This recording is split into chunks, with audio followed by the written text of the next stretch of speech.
They ate my whole planet and left me one skeleton. Nobody told them it could split in two. I want to be honest with you about something before I start, because everything that happens after depends on you understanding it. I was not special. I was not chosen. I was not secretly the son of anybody. I was an office worker. I was 23 years old. I had a desk. I had a chair that squeaked. And I had a manager who sent me messages at 11 at night about a spreadsheet. That was my entire life. That was the whole of it. If you had asked anyone who knew me to name the person least likely to survive the end of the world, they would not have said me, because they would not have thought of me at all. And then the sky came apart. Not metaphorically. The sky came apart.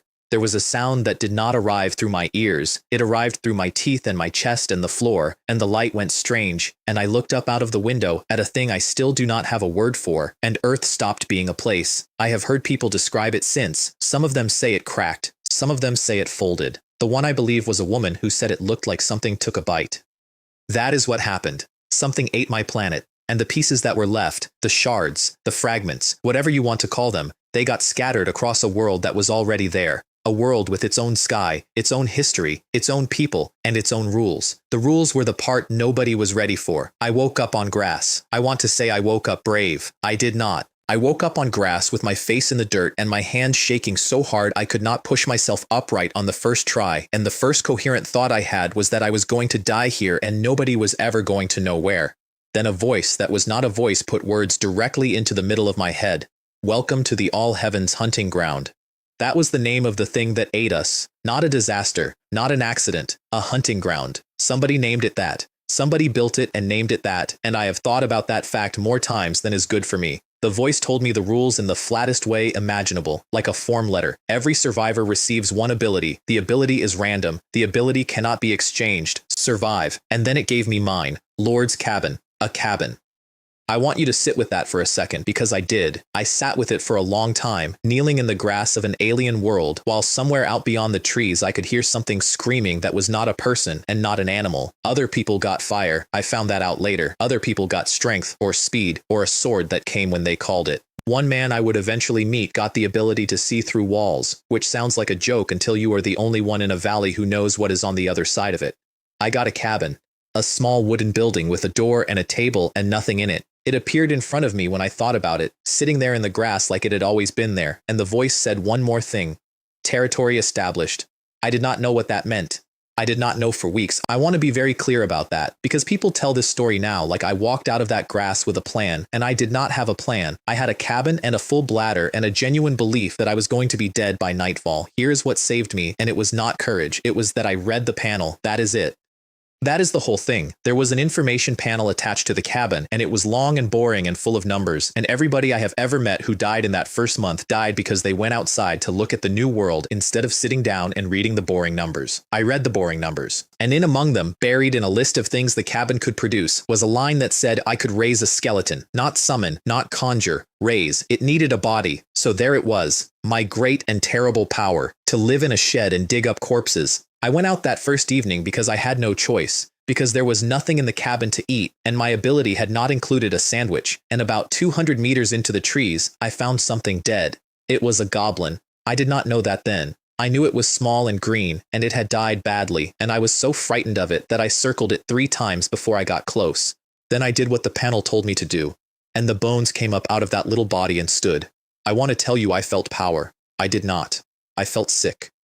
It stood up in front of me in the dark with its skull tilted, and it waited, and the thing that made my stomach turn over was not that it was dead, it was that it was patient. It stood there and waited for me the way a dog waits, and it would have waited all night, and I understood that whatever had been in there before was gone, and this thing was mine. That was my army.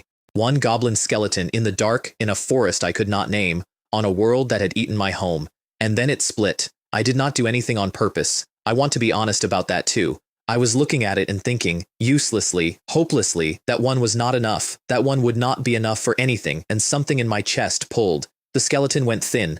That is the only way I can describe it. It went thin, the way a reflection goes thin when the water moves. And then there was a line down the middle of it, and the line opened, and the 2 halves both filled back in. 2 skeletons stood in the dark waiting for me. The voice came back. Undead fission. Unique. Unique. I sat down in the leaves.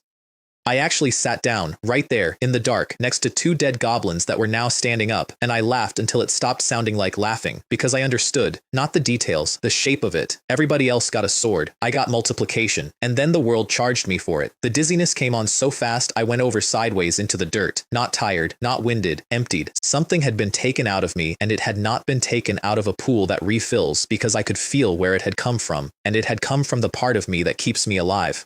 I want to be extremely clear about this, because it is the reason this story is not boring. I did not have magic yet. I had no class, no profession, no mana. So when I split that skeleton, the world did not take mana from me. It took life. Days. It took days off me. I do not know how many, and I have never found out, and that not knowing has sat at the back of my head ever since. I lay in the leaves and I thought about it, and I came to the conclusion that anyone would come to. I could double my army as many times as I liked, and every time I did it I would be shorter by some amount I could not measure and could not get back, and eventually I would double one time too many and simply not get up. So the greatest power in the world came with a meter attached, and the meter was me. I found the workaround 3 days later, and I want you to remember it, because it explains the man I turned into. I could put it back. If I walked up to one of my own skeletons and pulled, I could take the death energy back out of it. The skeleton dropped. Just dropped. The animation going out of it like a switch, a pile of bones on the ground, and I would feel the deficit close. So the arithmetic of my entire life became this: 1 skeleton in, 2 skeletons out, and the cost paid by killing one of my own to pay for it. Which meant, in practice, that for a long time, my terrifying unique ability was a very slow way of standing still. There is one more thing about that first night that I did not understand until much later, and it is the reason I am not dead. The world charged me in life because I had no class, which means the correct move, the obvious move, the move that any sensible person would have made, was to go and get a class immediately. Find the occupation tower, take the trial, stop paying in days. Almost everybody did exactly that as soon as they found a tower. I did not, because I could not find one, and because for months I did not even know they existed. And that accident is the only reason I have anything, because the disaster tier is not available to somebody who already has a profession. That is the condition. It is a Lord's trial, taken before you have a class, and the overlap between those two states is so narrow that as far as I have ever been able to determine, on a whole continent, in a world thousands of years older than my dead one, I am the only person who ever stood in front of that list and saw 4 options on it. Everybody sensible went and got a class as soon as they could. I spent months bleeding days out of my own lifespan because I did not know any better, and by the time I found a tower, I was still eligible for the one door that closes the instant you use any of the others. I have thought about that more than almost anything else in this account. There is no version of me who is clever enough to have planned it. I did not hold back. I did not suspect. I was a man in a shed who could not find the building. The single most important advantage I possess came from being uninformed for slightly longer than everyone else. I want to be honest about what the first weeks were. They were not heroic. I dug up dead goblins and dead rats and dead things I could not identify, and I dragged them back through the trees to my cabin one at a time on my own back, and I threw up more than once doing it, and I raised them, and I split them until I felt the drag start, and then I stopped, and I sat in the dirt, and I waited to feel human again. There was no glory in it. There was no montage. There was a man in a shed on an alien world getting slowly better at hauling corpses. I want to tell you about the 11th day, because it is the day I nearly stopped. I had about 40 skeletons by then. I had worked out the corpse cycle, I had worked out the drag, I had worked out how to pay the drag back, and I had settled into a routine that consisted of walking out at first light, finding something dead, dragging it home, and doing it again. And on the 11th day I walked out and there was nothing. I had cleared the area, that is all it was. Everything that had died within a day's walk of my cabin had already been used, and the forest does not restock on demand, and I stood in the trees at midday with an empty sack and understood that my entire strategy had a supply problem I had not thought about even once. I sat down against a tree and I did not get up for a long time. That was the low point. Not a battle, not a monster. A man sitting against a tree in an empty wood, realizing that his great unique power was an industrial process with no input. What I did about it is the least dramatic decision in this account, and it is the one everything else stands on. I sent the skeletons, all 40 of them, in 4 groups of 10 in 4 directions, with an instruction so simple that it barely qualified as an order: walk, find bodies, come back. And then I went back to my cabin and I sat in it and I waited and I felt like the most useless creature on that world because everybody else was out there doing something and I was a man in a shed waiting for the dead to bring him more dead. They came back on the third day, all of them, every single one, because there is nothing out there interesting enough to distract a skeleton and nothing frightening enough to make one run, and they came back dragging things I would not have found in a month. That was the moment I stopped thinking of them as my power and started thinking of them as my hands. I have never again personally gone out to look for anything.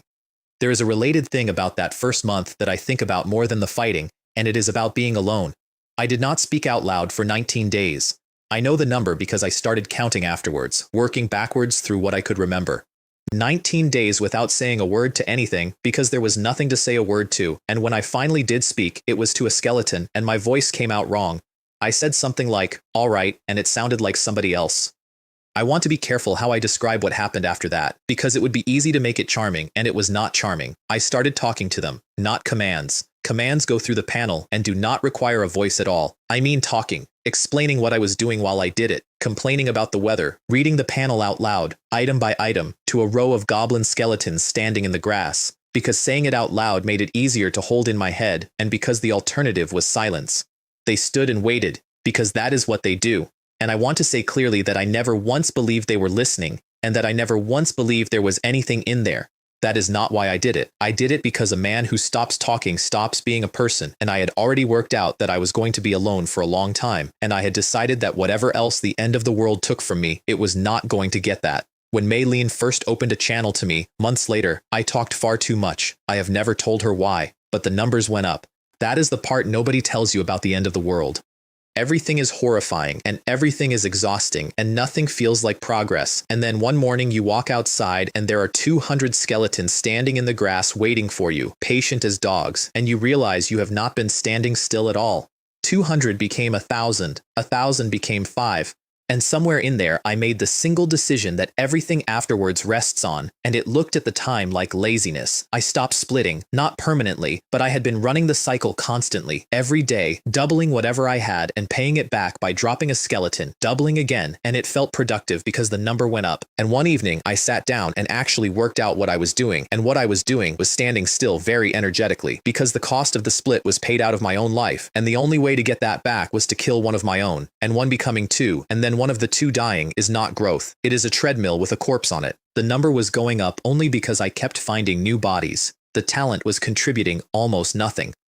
So I stopped, and I put everything into finding corpses instead, and for about 6 weeks I did not use my unique ability at all, which meant that when I finally walked into that trial with a full pool of unspent life and no profession, I had not burned any of it. I have wondered many times what would have happened if I had spent those 6 weeks doubling. I do not think I would have survived the third wave. I do not think I would have survived the second. The version of me who kept pressing the button because the number went up died in a field somewhere and never got a class, and I have thought about him quite a lot. That is the closest thing to advice I could give anybody who ends up somewhere like where I ended up. The thing you are proudest of is usually the thing you are using wrong. Look at what it actually costs, not what it feels like. What it costs. And if the arithmetic says the impressive thing is a treadmill, put it down and go and do the boring thing instead, for as long as it takes. I dragged corpses through a forest on my own back for 6 weeks and threw up doing it, and that is why. I am here and not in the ground, and somewhere in there the panel started giving me new lines. Skeleton laborer, which could build. Skeleton soldier, which could fight. Skeleton archer, which meant I could hurt something before it reached me. I learned that my faction was called the Undead Camp, and I learned very quickly that it was considered the worst one.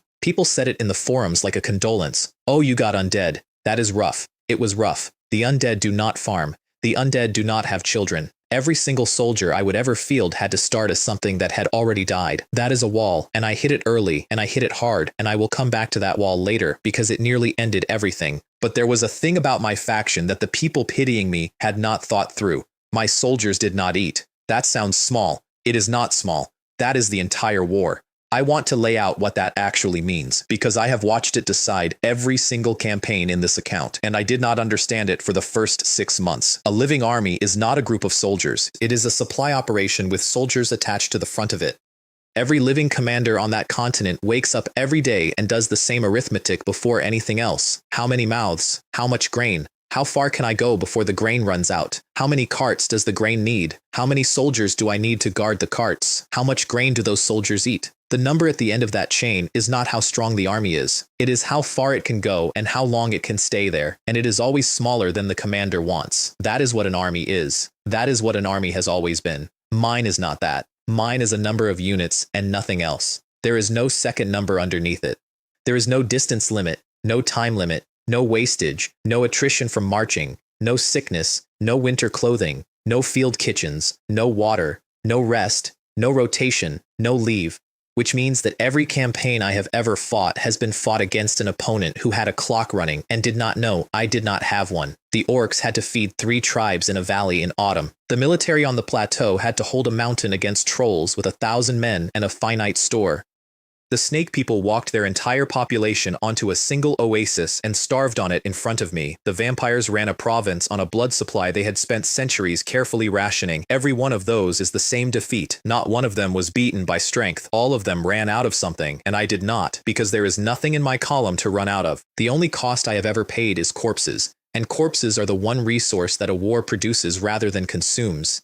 I want to say that plainly because it is the ugliest true sentence in this entire account. I am the only power on that continent whose supply line is the fighting itself. Every other person on that continent, every native lord, every kingdom, every orc chieftain was doing arithmetic every single day about food. How many mouths? How much grain? How far can I march before they starve? Their armies were leashes. Mine were not. Mine could stand in a hole in the ground for a month without water. Mine could march day and night without stopping. Mine could work a construction site for 4 days straight and not slow down because there was nothing in them to get tired. I did not understand yet how much that was worth. I would. The forums came about a month in. That was the second thing that saved me. The Lord's cabin came with a discussion board, and it turned out that every survivor from Earth who had gotten one could reach it, and suddenly I was not alone in the dark. I was one voice among thousands of voices in the dark, all of them frightened, all of them lying about how well they were doing. I read for 2 days before I said anything. Here's what I learned in those 2 days, and it was worth more than any weapon. The people who were doing best were not the strongest. They were the ones who had figured out that this world runs on rules, and the rules can be read. Territories have levels, buildings have blueprints, units have ranks, and the ranks go apprentice, then black iron, then bronze, then silver, then gold, and higher than that if you believe the rumors. Everything is a number, and the numbers are written down somewhere, and if you can find where they are written down, you can beat people who are stronger than you. That is what I am good at. It is not a heroic skill. I was never going to be the man in the front rank. But I have spent my whole adult life reading documentation that other people could not be bothered to read, and it turned out that in a world that ate my planet, that was a superpower. So I read, and I traded.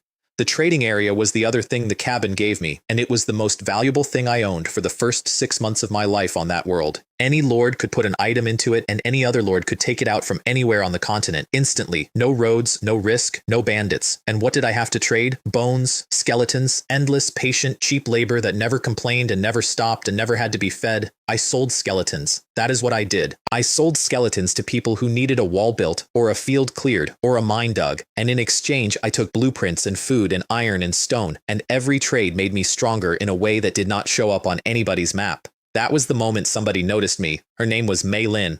I am going to spend a lot of this story talking about Mei Lin, so let me tell you how she arrived, because it was not the way you would expect. She came to me because she was losing. She had a territory in a valley. She had the forest faction, elves, archers, farmland, all the things that people who got the undead camp are supposed to be jealous of. And she had a problem, which was that a very large number of orcs had decided her valley looked comfortable. She could not hold it. She had done the arithmetic and she knew she could not hold it. And instead of doing what almost everybody else in that situation did, which was scream into the forums about fairness, she got on a private channel and made me an offer. "Come and hold my valley," she said, "and I will hand you my territory, not share. Hand." I want you to understand what she was offering. Her territory would become subordinate to mine. She would keep running it. She would keep everything she had built, but it would be mine in the way that the rules of that world define mine, absolutely, and at the level of the world itself. She did that on the second conversation. She looked at the board. She saw she had lost, and she chose to become a limb of something larger rather than die intact. I have met a great many clever people since. She is the cleverest, and she is the one I understand least. I said yes, obviously. I said yes because I was a man in a shed with a lot of skeletons and no idea what to do with them, and she was offering me a valley, farmland, elves who could actually shoot, and though I did not know it yet, a brain. I sent an army, the first real army I ever sent anywhere. Skeleton soldiers in the front, skeleton archers behind, and me walking along behind all of them feeling like a child in a costume. And I want to tell you what that battle taught me, because it is the lesson the entire rest of this story runs on. I was useless. Completely, embarrassingly useless. I stood at the back and I watched my own soldiers fight, and I could not have survived 10 seconds in that line. Not one of those orcs would have needed a second swing. But my soldiers did not break.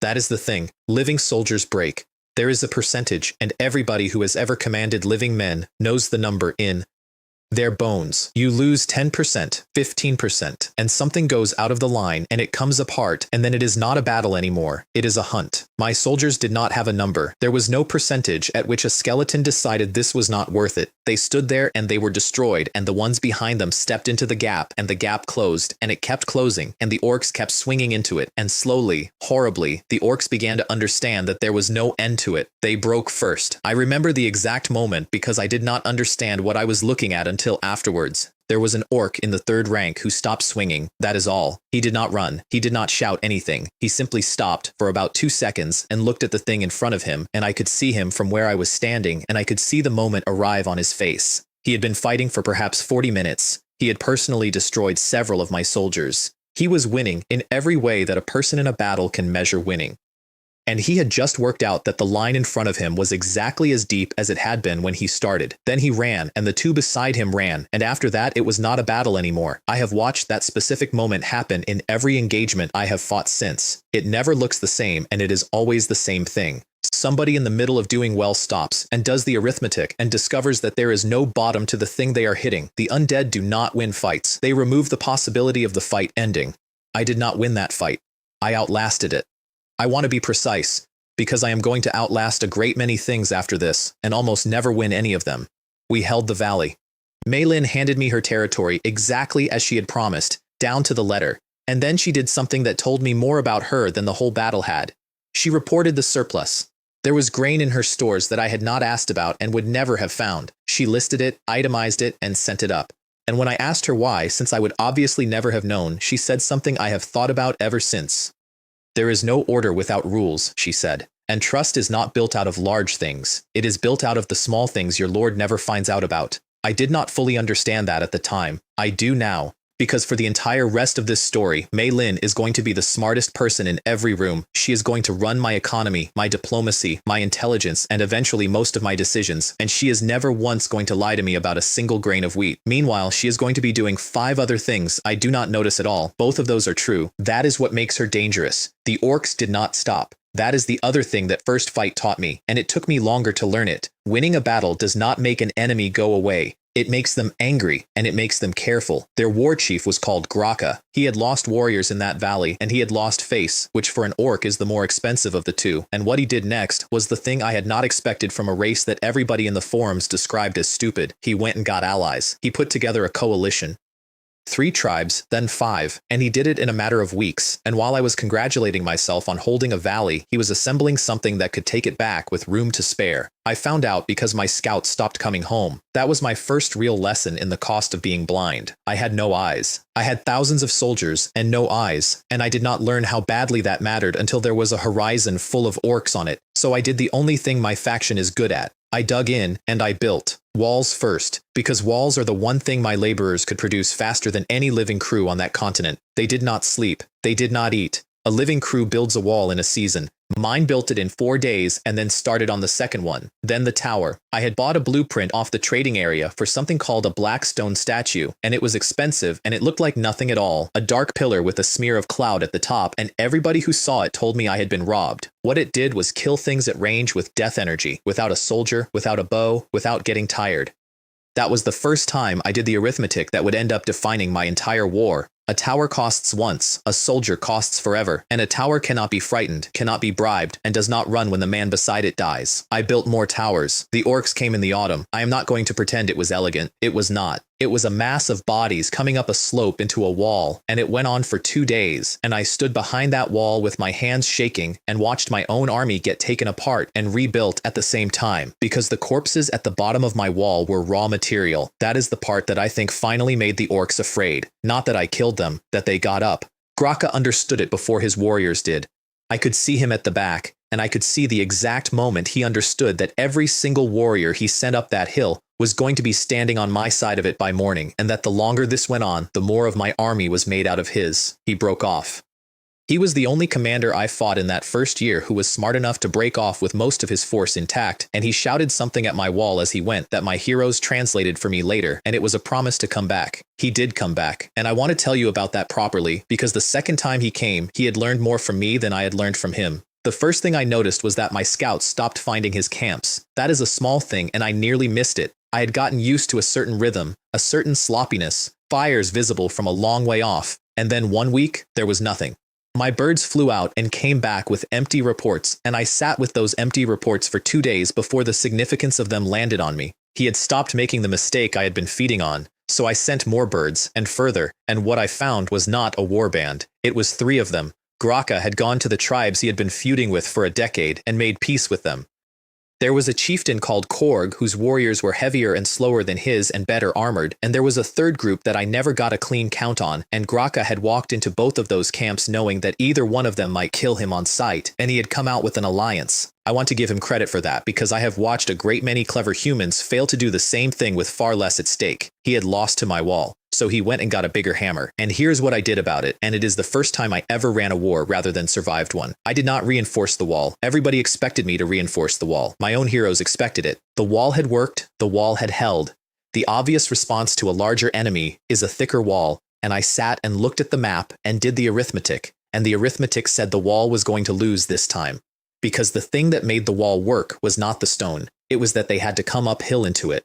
And with 3 tribes, he had enough bodies to come at it from 2 sides at once, and the moment he did that, the geometry stopped being mine, so I gave the wall away. I want to be precise about what I mean. I did not abandon it. I garrisoned it exactly heavily enough that taking it would cost him a real, visible, expensive number of warriors, and I made sure that number would be paid in front of his allies, and then I planned to lose it, and I put everything else in the valley behind it. There is a place west of my territory where the ground narrows between 2 high slopes before it opens out into the flat land where my farms were. It is not dramatic. It is not a canyon out of a story. It is simply a place where a very large army has to become a slightly narrower army for about 800 meters. I spent 3 weeks turning those 800 meters into an argument. My laborers cut into both slopes and built firing steps, and I put every archer I owned on them, and then I did the thing that I think actually won that battle. I built pits, not clever ones, not spiked traps out of an adventure story, just holes, wide and shallow and irregular, scattered across the ground in a band about 200 meters deep, and then covered over with brush and dirt by laborers who worked through 4 consecutive nights without a break because they do not need breaks. A living army cannot do that. That is the entire point I keep coming back to. A living army could have dug those pits. Of course they could, but it would have taken them a month and everybody in the region would have known about it because living men talk and living men need supply lines and living men have to be fed while they dig. Mine dug in silence in the dark and then stood still. Graka took my wall on the second day. It cost him what I wanted it to cost him, and he was pleased with himself for it, and my garrison pulled back in reasonably good order and let itself be chased, which is the hardest thing to ask of any soldier and the easiest thing in the world to ask of mine, because they do not panic when they retreat. That is worth stopping on. A living retreat becomes a rout because retreating is frightening, and frightened men run faster than ordered men, and once the line stretches, it tears. My skeletons walked backwards at exactly the speed I specified, in formation, being killed the entire way, for a distance of 4 kilometers. They walked his 3 tribes straight into the narrows, and when the first ranks went into the pits, the thing that broke that army was not the falling, it was the stopping. A charge is a fluid thing. It has momentum, and the momentum is most of its weight, and when the front of a charge stops moving because the ground has stopped being reliable, everything behind it arrives anyway, and for about 90 seconds the middle of that formation compressed into something that could not move forwards, could not move backwards, and could not spread sideways because I had put slopes on both sides. Then my archers, who had been standing in silence on those slopes since before dawn, started. I have described a lot of fighting in this account, and I have tried to be honest about how much of it was ugly. That was the ugliest. There was no skill in it. There was no contest in it. It was several 100,000 arrows going down into a space where nothing could get out of the way, for a very long time, while I stood on the eastern slope and watched and made myself keep watching. Korg died in there. I did not know that until afterwards, when my heroes brought me his standard, and I remember being surprised that a war chief had been that far forward, and then being ashamed of the surprise, because of course he was that far forward. That is what those people are. Graka got out. Again. With a fraction of what he had brought, and with 2 allied chieftains dead behind him, which for an orc is a debt that never closes, he shouted the same thing at me from the tree line, and I let him go, deliberately. I had cavalry that could have run him down, and I called them back, and Thorn asked me why, and I gave him an answer that I still believe. Because the orcs who survive this will follow him, I said, and a chieftain who has lost twice and lived will spend the next year explaining to everyone he meets exactly how expensive I am. I did not want the orcs dead. I wanted the orcs to stop coming. That is not mercy. I want to be clear that it is not mercy. It is just a different shape of arithmetic. And after the orcs, I had corpses. Tens of thousands of them, stacked in the mud at the foot of my wall, and every one of them was a soldier I did not have to pay for. That was the winter I stopped being a man in a shed, because that was the winter the fission finally stopped costing me my life. I got a profession. I want to explain this properly, because it is the single largest thing that happened to me, and it happened by accident. There is a building in that world called the Occupation Tower, and it is where you go to stop being a person with an ability and start being a person with a class. And the way it works is a trial. You pick a difficulty, and the world sends something at you, and if you survive it, you come out the other side with a profession and a talent. The difficulties for everybody else run normal, then danger, then hell. Hell is the top. That is what every single other survivor from Earth sees when they stand in front of that tower. 3 tiers. And hell at the top of it, and almost nobody passes hell. I did not see 3 tiers. I saw 4. The 4th one was called Disaster, and I did not know it was unusual because I had nobody to compare notes with. I stood there and I looked at a list with 4 things on it, and I picked the bottom one because I had 200,000 skeletons standing behind me, and I had done the arithmetic. And I want to be honest that the arithmetic was the only reason. I was not brave. I had a very large number of expendable soldiers and a suspicion that the reward scaled. It nearly killed me anyway. I am going to walk you through it, because I have never told anyone the whole of it, and because I think about it more than I think about any battle I have fought since.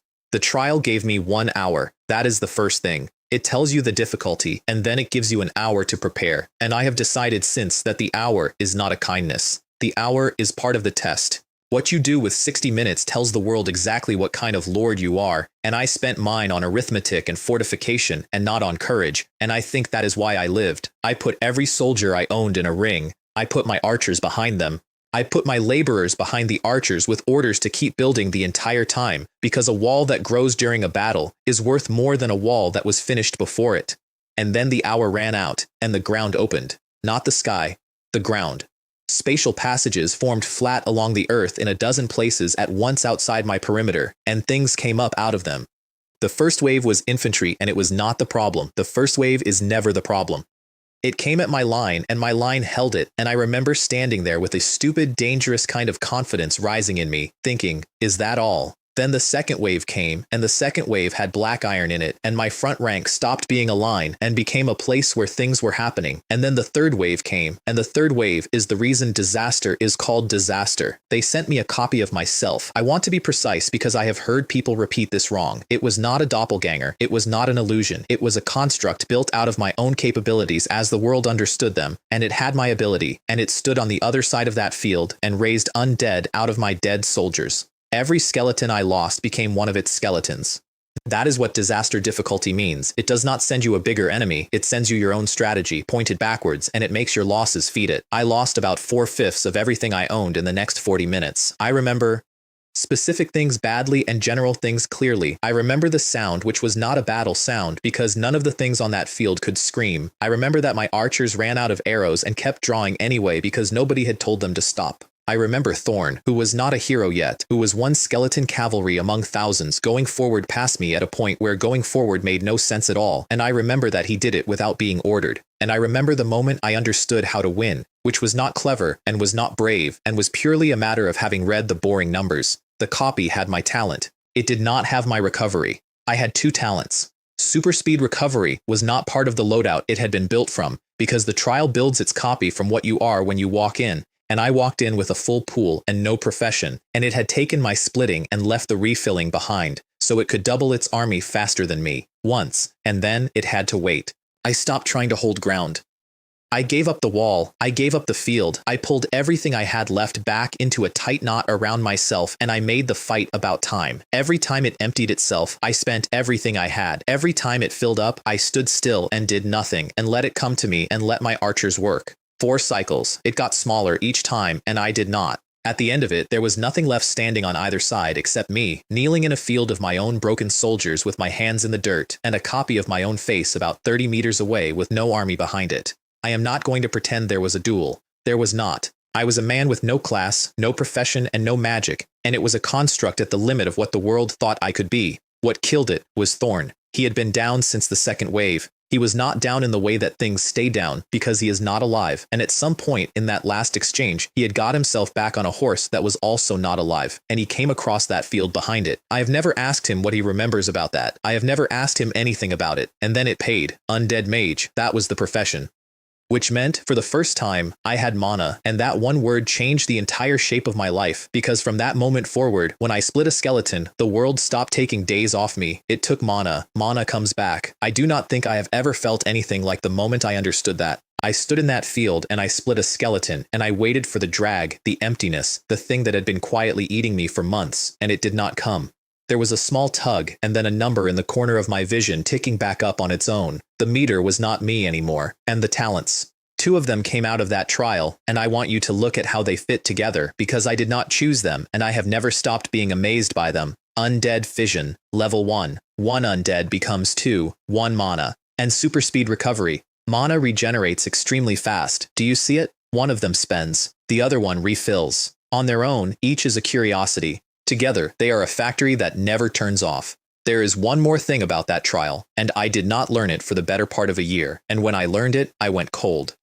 I asked Mei Lin much later, after she had gone through the tower herself and come out an elementalist, what difficulty she had taken. Hell, she said, it was the highest one available. I said, you did not take disaster, and she said, what is disaster? She could not see it. Nobody could see it. Disaster is not a difficulty that exists for people who already have a profession, and it is not a difficulty that exists for people who are not lords, and the overlap of those 2 conditions is so narrow that as far as I have ever been able to find out, I am the only person from my entire dead planet who ever stood in front of that list and saw 4 things on it. And there is a second half to that, which is worse. I asked her what level her talent was. She looked at me like I had asked what color the number 7 was. Talents do not have levels, she said. They are what they are. Mine has levels. Mine goes up. Nobody else's does. Not one person, on a whole continent, in a world thousands of years older than my dead one. Every other talent in existence is a fixed thing you are handed once. Mine grows. I did not tell her. I want to be honest about that, because it is not flattering. I sat there and I looked at the woman who had handed me her entire territory on the second conversation and reported grain I would never have found, and I decided not to tell her the one true thing about myself. I have thought about that a lot since. Before I tell you about the wall I hit, I need to tell you about the 3 things that happened while I was busy congratulating myself on having mana. The first one was a man called Wei Feng. He was from Earth. He had a territory about 6 days east of mine, and he had spent his first months doing what I had been doing, reading the panels, working the trade area, growing quietly, and he had come to a conclusion about me that I did not find out about until it was nearly too late. He decided that I was the most dangerous thing in the region and that the correct time to remove me was before I got any larger. He was completely right. That is the part I want to be fair about. If I had been in his position and had looked at what I was building, I would have reached the same conclusion, and I would probably have moved sooner than he did. What he did was buy an assassin, not a soldier, not an army. He worked out correctly that my entire structure hung off a single point of failure, which is that a lord's death releases his territories, and that my army had exactly 1 man in it who could not be replaced. Me. The attempt came at night, in my own territory, which tells you how badly I had been thinking about my own safety. I had 5 million soldiers, and I was sleeping in a house that a competent bronze rank professional could walk into. He got as far as the courtyard. What stopped him was not vigilance, it was Lyra. My ghost servant, the one I had raised because a level 5 town required a servant unit and I had been irritated about the requirement. She does not sleep. She does not have a body in the way that matters. And she was moving through the courtyard on some household errand at the exact moment a man who was very good at not being seen came over the wall. She could not fight him. She raised the alarm and my guards came and he killed 2 of them, and then the third one was a skeleton warlord, and that was the end of it. I did not sleep for the rest of that night. I sat in the main hall with the lights on like a child, and in the morning I did 2 things.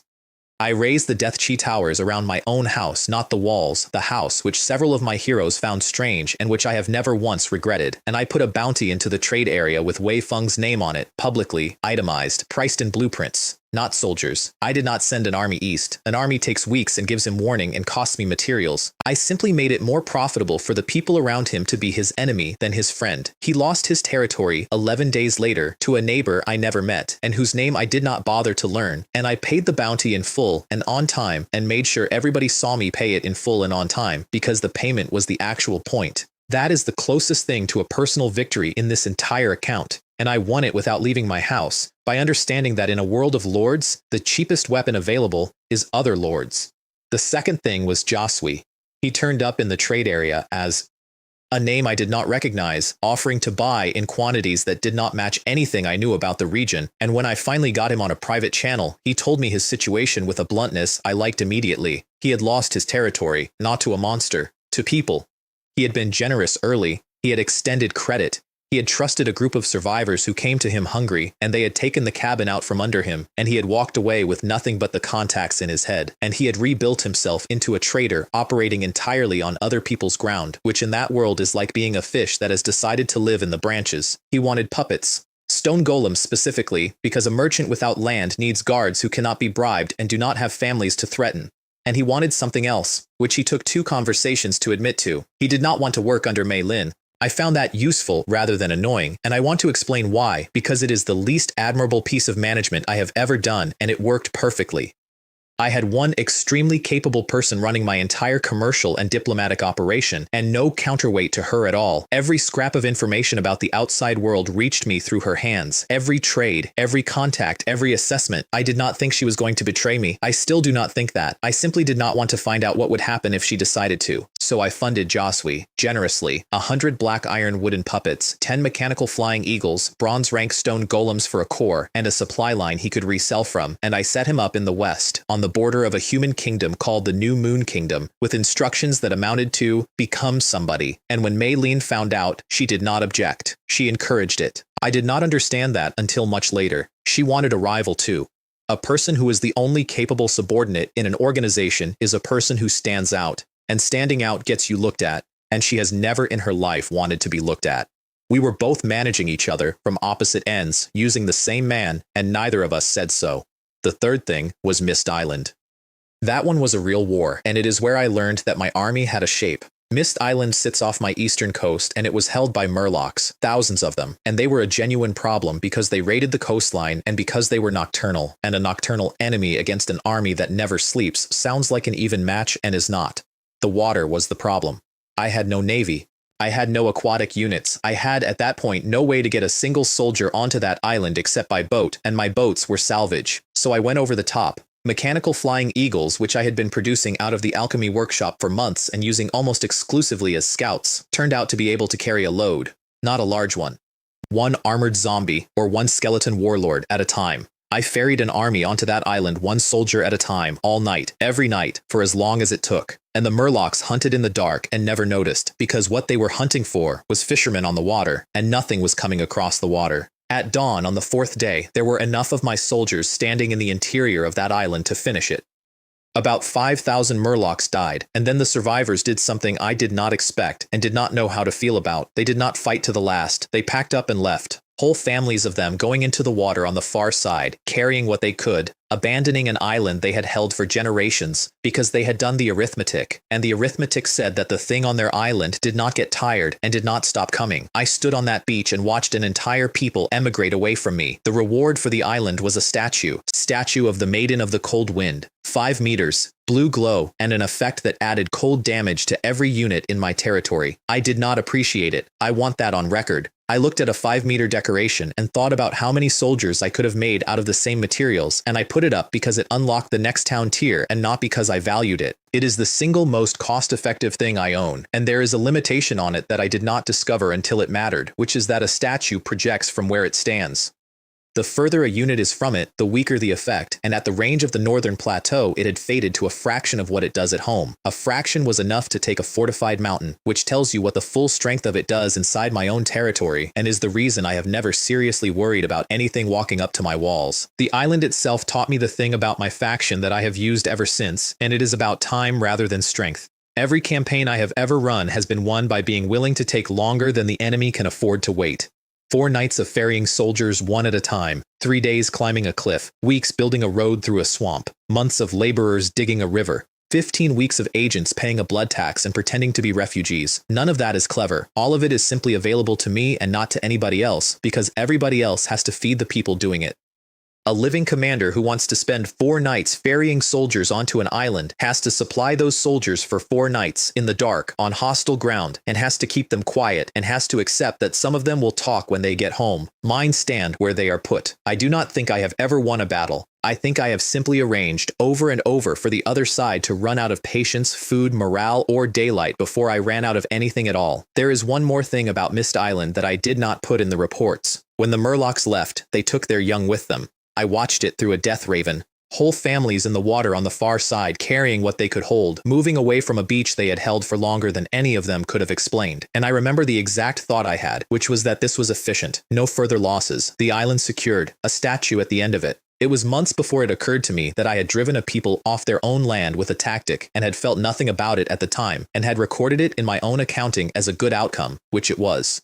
That is the part of this that does not have a battle in it and does not have an enemy in it, and which I have not found a way to put down. I got very good at this very fast. Nobody had to teach me any of it, because a percentage applied to everything is not a small bonus. A percentage applied to 5 million soldiers is a second army that costs nothing to feed, and I did not understand that until I watched orcs fall off a cliff at the top of the world because their fingers had gone numb at the wrong moment. The last thing that came out of that season was economic, and it was Mei Lin's, and it is the trade that funded everything afterwards. She flew to a human city called Mira, and she sold them grain. 200 million units of it. I want to give you the scale of that because I did not understand it when she told me the number. 100 million units feeds an army of 100,000 soldiers. She sold them twice that, in the autumn, immediately before the hardest winter that region had seen in living memory. And she did not take gold for it. She took copper. She took iron. She took energy crystals, which are the single hardest material for me to produce, and the one my entire alchemy production line is bottlenecked on, and she closed the deal with a man called Ernino, who was the second son of a viscount, who had no inheritance coming and needed military merit badly enough to do business with a stranger. That is the same Ernino who Josui would spend the next year cultivating, and whose company my own army would eventually be paid to destroy in order to make Josui look like a hero. She set that up a year in advance. I asked her once whether she had planned it that far ahead, and she gave me an answer that I have never been able to decide about. She said, "I did not plan it. I simply do not close doors." There is one detail about that grain sale that I did not appreciate until much later, and it is the reason I stopped arguing with her about commercial decisions. She sold it in autumn, not in the deep of winter, when the price would have been 4 times higher and every buyer would have been desperate and she could have named any figure she liked. Autumn, before the snow, at a price that was good but not extortionate, to a man who needed it and could still walk away. I asked her about that afterwards, when the famine was on and I could see what she had left on the table, and she gave me an answer that I have applied to everything since. She said, "A man who buys grain in autumn is a customer. A man who buys grain in a famine is a hostage, and a hostage remembers." She had sold 200 million units of food to the second son of a viscount at a fair price, months before he needed it, and by the time the snow came, he was a man who had been dealt with honestly during a crisis by somebody with no obligation to do so. That is not kindness. She would be irritated if I called it kindness. It is that the New Moon Kingdom is a market she intends to still be selling to in 20 years, and the price of being remembered as the people who gouged an entire province during a famine is considerably higher than the money she declined to take. Every single thing she has ever done has a horizon on it that is longer than mine. I plan in campaigns. She plans in decades, in a world where neither of us knows whether we get decades, and she does it without ever once saying so out loud.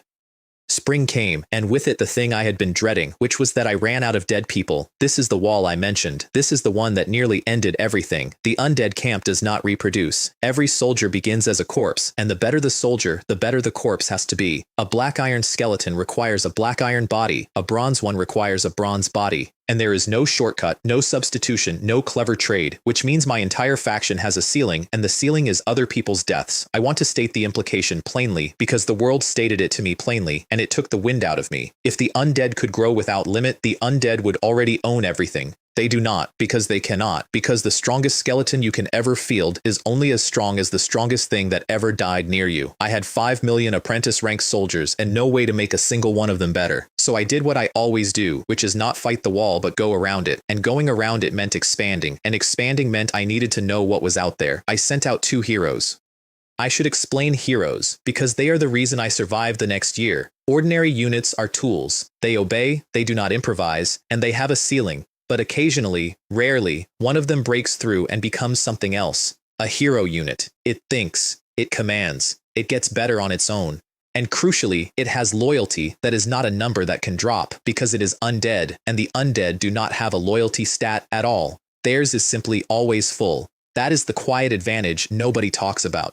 Every living lord on that continent spends a portion of every day worrying about betrayal. I have never worried about it once. The first of mine was Thorn, Skeleton Cavalry. He came up out of the fighting in the valley and I gave him the northern expedition, and he took it north through the forest for months, clearing as he went. The second was Jin Kai, Skeleton Warlord, which is the largest and heaviest thing I could make at the time, and I sent him west into the swamps. I want to spend a little time on my commanders, because they are the actual protagonists of everything that happens after this point, and I am mostly a man who signs things. Thorn came out of the valley fighting, and what makes him unusual is not his strength. Skeleton Cavalry caps at bronze. That is a hard ceiling written into what he is, and he hit it, and to go past it he had to go into the hero training tower and be rebuilt. What makes him unusual is that he learns from being wrong in public. The stairs on the plateau are the example everybody knows. He solved an unsolvable slope by sending builders into an assault, which is a genuinely original idea, and then Brenna pointed out that he was building from the top down and should be building from the bottom up, and he stopped and said out loud in front of his own officers that she was right and he had not thought of it. There is a thing that happens to the undead when they are surprised, incidentally. He described it to me once. He said his mind goes blank for a moment.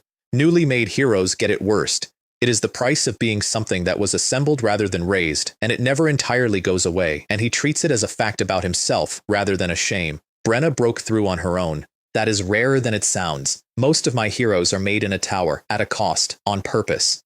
She was a skeleton cavalry in a running fight in the northern forest, and at some point during it she stopped being a unit. She is precise in a way the others are not. She is the one who takes a plan and finds the part of it that is decorative. Build the road from the bottom. Use the bone worms to raise a frame and pour stone on it. Seal the breach personally rather than sending somebody. And she is the reason I am alive, because when a poisoned javelin came at me out of a swamp at a range I could not have reacted to, she took it out of the air. I have never thanked her properly. I said something at the time. She said, "My lord, please step back," and did not mention it again. Jin Kai is the largest thing I own and the one I trust with an army. Skeleton warlords cap at silver naturally, without a tower, which means he grew into his ceiling instead of being pushed into it, and that difference shows. He has 1500 points of death battle ki, which is more than Thorn had at the same rank, and skills that came from fighting rather than from a panel. And he has the whole I have already described, which is that he was never alive and does not natively understand anything that follows from being alive. Food, fear, fatigue, grief. He knows those things exist the way I know that certain metals corrode. He built the bridge. I keep coming back to the bridge. A creature who does not understand hunger designed and built a kilometer of covered causeway across open sea, with shells over the walkway so the wind could not take a living passenger off it. He thought about the wind. That is the part. Nothing on his crew could be blown off that bridge, and it would not have mattered if they had been, and he built it for people who are not him. Ragnar came later, out of Rock Oasis.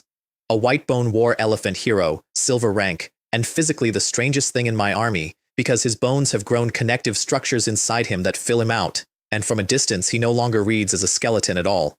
One of my other heroes said that if he keeps developing, he will eventually look like a living creature.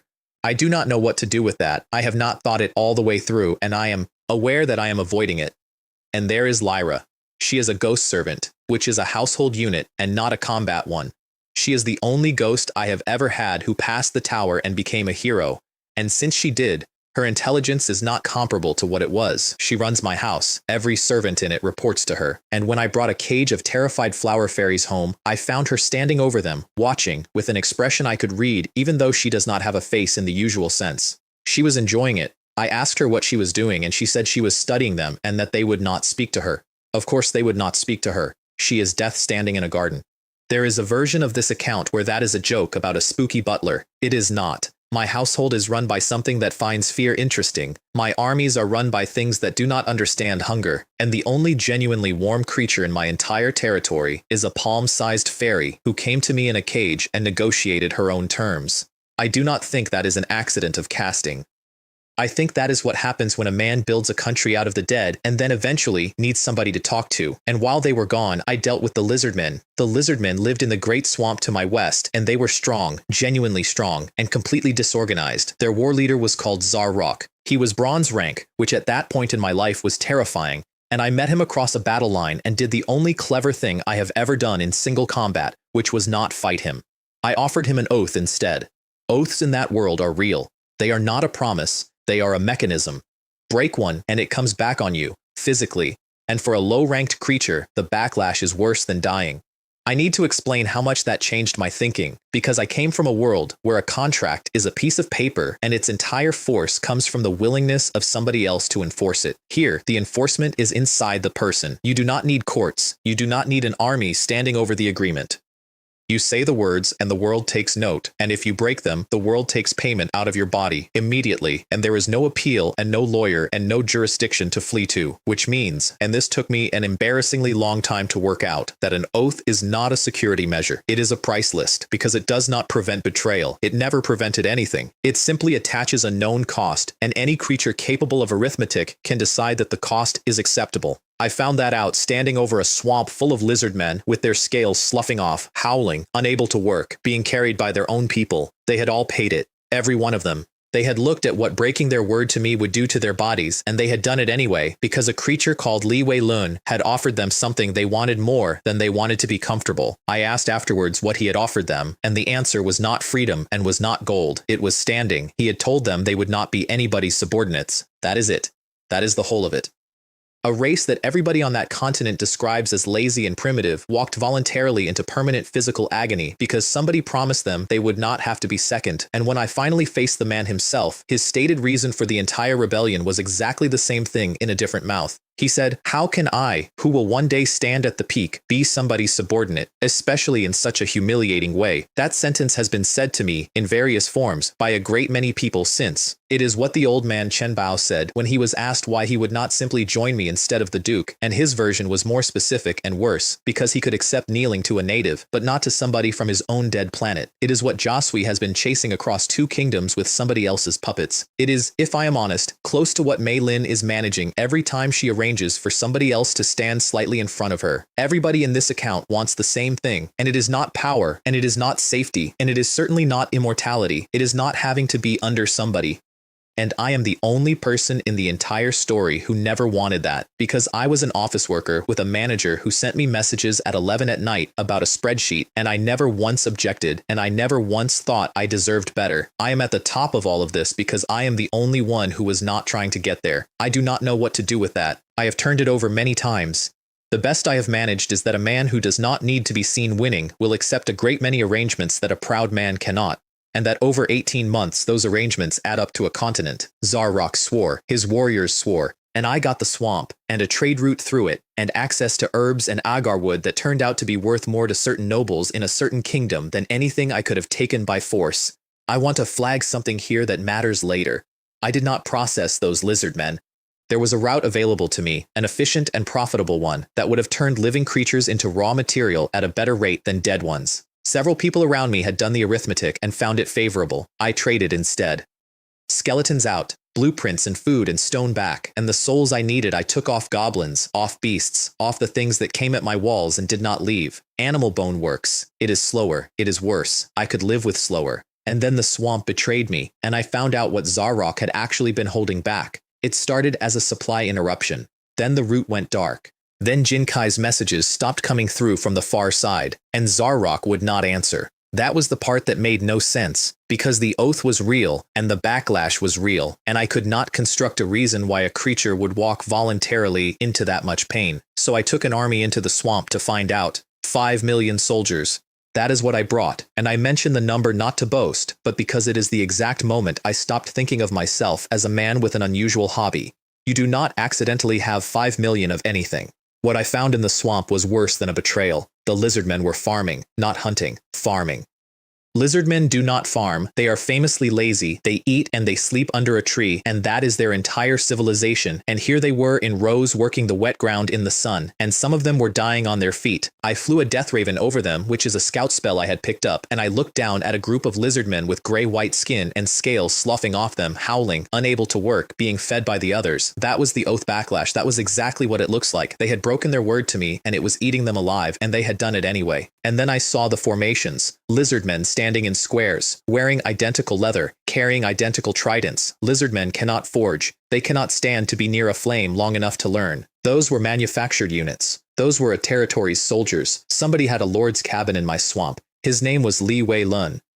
He had captured Zarrock, taken his place, and got his hands on a territory by conning it out of some human who trusted him. And when I finally saw his island in the middle of the water, it had a wooden palisade around it, exactly the kind you build before you are big enough for stone. He had made himself a chosen one out of theft, and he was defending it with people he had driven onto the field at spear point. Here is what I did, and I want to lay it out, because it is the first time I ever really used what I am instead of what I have. His whole strategy was terrain. He was in a swamp, and I was not, and my soldiers sank in it, and he had every reason to believe he could sit there and grow while I bogged down. So I did not go around the swamp. I built a road through it. My white bone worms could raise bone out of the muck. My laborers could pour stone on top of it. And the thing that made it work was the one line of logic he could not answer, which I said out loud to my own commanders because I wanted to hear how it sounded. A territory cannot run away. I said it out loud to a room of skeletons because I wanted to hear whether it sounded as obvious as it felt, and it did, and none of them reacted because they had already assumed it. But it is the single most useful sentence anybody could have taught me in that world, and I worked it out myself, months too late, in a swamp. Every enemy I have ever fought who had a territory was already trapped before the fighting began, not because I was strong. Because the thing they were defending is bolted to the ground and everything they own is inside it, and the moment you accept that they cannot leave, the entire problem stops being a battle and becomes a schedule. You do not have to beat them, you have to arrive, and arriving is the only thing my faction has ever been good at. He could flee, he could not take the buildings with him, and upgrading out from under me would cost more than he had and would only relocate the problem. So there was no version of events where he did not eventually have to come out and fight me on ground I had built. I widened the road to 200 meters, deliberately. I could not actually surface 200 meters, I did not have the laborers, but he could not know that, and a road that wide is not a road anymore, it is a field, and a field is where lizard men are worst. He came out, and then the thing happened that I have never forgotten, and I want to be careful how I tell it because it is the single most useful thing I ever learned about war. His army fell apart before mine touched it. He had driven his own people forward and put his manufactured soldiers behind them as enforcers. Which is a strategy that works right up until you look at a number nobody ever looks at. Loyalty. When loyalty hits 0, a unit stops belonging to your territory. It does not desert. It is not disobedient. It stops being yours at the level of the world, and it becomes wild, and the only thing it wants is the person who did that to it. One of them threw down his weapon, then another, and then the whole thing turned inside out in front of me, and his own army split in half and started killing itself in full view of my line. I did 2 things while that was happening, and neither of them was noble. I turned on the recording function I had just unlocked, and I filmed all of it, because that footage would have told anyone watching exactly how strong I was, so I never released it. And I told my archers to fire into the rebels, to make it worse. Brenna was next to me while it happened. She is the second of my great commanders, a skeleton cavalry hero who broke through entirely on her own, without ever setting foot in a training tower, and she watched living creatures tear each other apart over a broken oath, and said something I still think about. Ignorant things, she said. They never knew what loyalty was. In the language of the undead, there is no word for betrayal. She is right. There is not. Thorn arrived at the end of it, back from the north, and he came back silver rank. That is 2 full tiers above where I stood.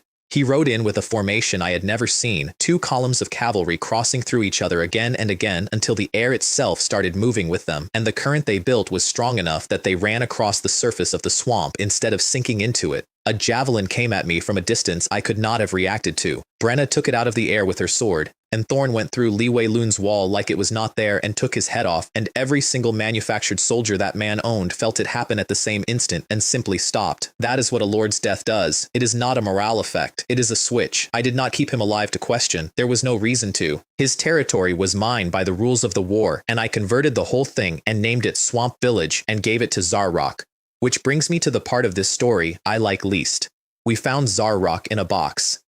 That is not an exaggeration. My skeletons carried a crate up to me, and inside it was a bronze rank warrior with most of his bones broken and chains through them, alive only because bronze rank creatures are extremely difficult to kill. My soldiers had not removed any of the restraints because it had genuinely not occurred to them that it mattered. The undead do not experience that as an injury. He came around when they moved him, and the first thing he said to me was an apology. He said, "You came. I am sorry. I did not keep watch on them. He was dying. Everybody there could see he was dying, and he asked me to turn him into undead." I want to sit here for a second, because this is a creature from a race that considers becoming undead the lowest thing that can happen to you, a fall, a degradation, and he asked me for it with the last of his voice, and when I asked him why, he said the only thing he could have said, "I want to keep leading my people." Thorn told me it could be done through the hero training tower. He also told me the price, and the price was permanent. Forcing the conversion would cap him forever. Whatever Zarrock could have grown into, he would never reach it. Silver, and never anything after that. Zarrock said do it, so we did it, and he came back silver rank and knelt in front of me with his loyalty at maximum, and I need to tell you the part that nobody in that room said out loud. The loyalty was not earned. The conversion sets it at maximum automatically. That is a rule. And the thing that had made him ask, the thing that had made a proud creature choose degradation, the fierce and specific love of his own people that he had been willing to become a monster to protect, was quieter now, changed. Present the way a fact is present rather than the way a fire is present. He got what he asked for. He spent the thing that made him ask for it in order to get it. I have never told him. I do not know what I would say. The swamp did give me 2 things, and one of them was an accident, and the other one was a warning. The accident was the lobsters. When I took that territory, I inherited a building that produced a unit I could not stand to look at. Death Lizard Men.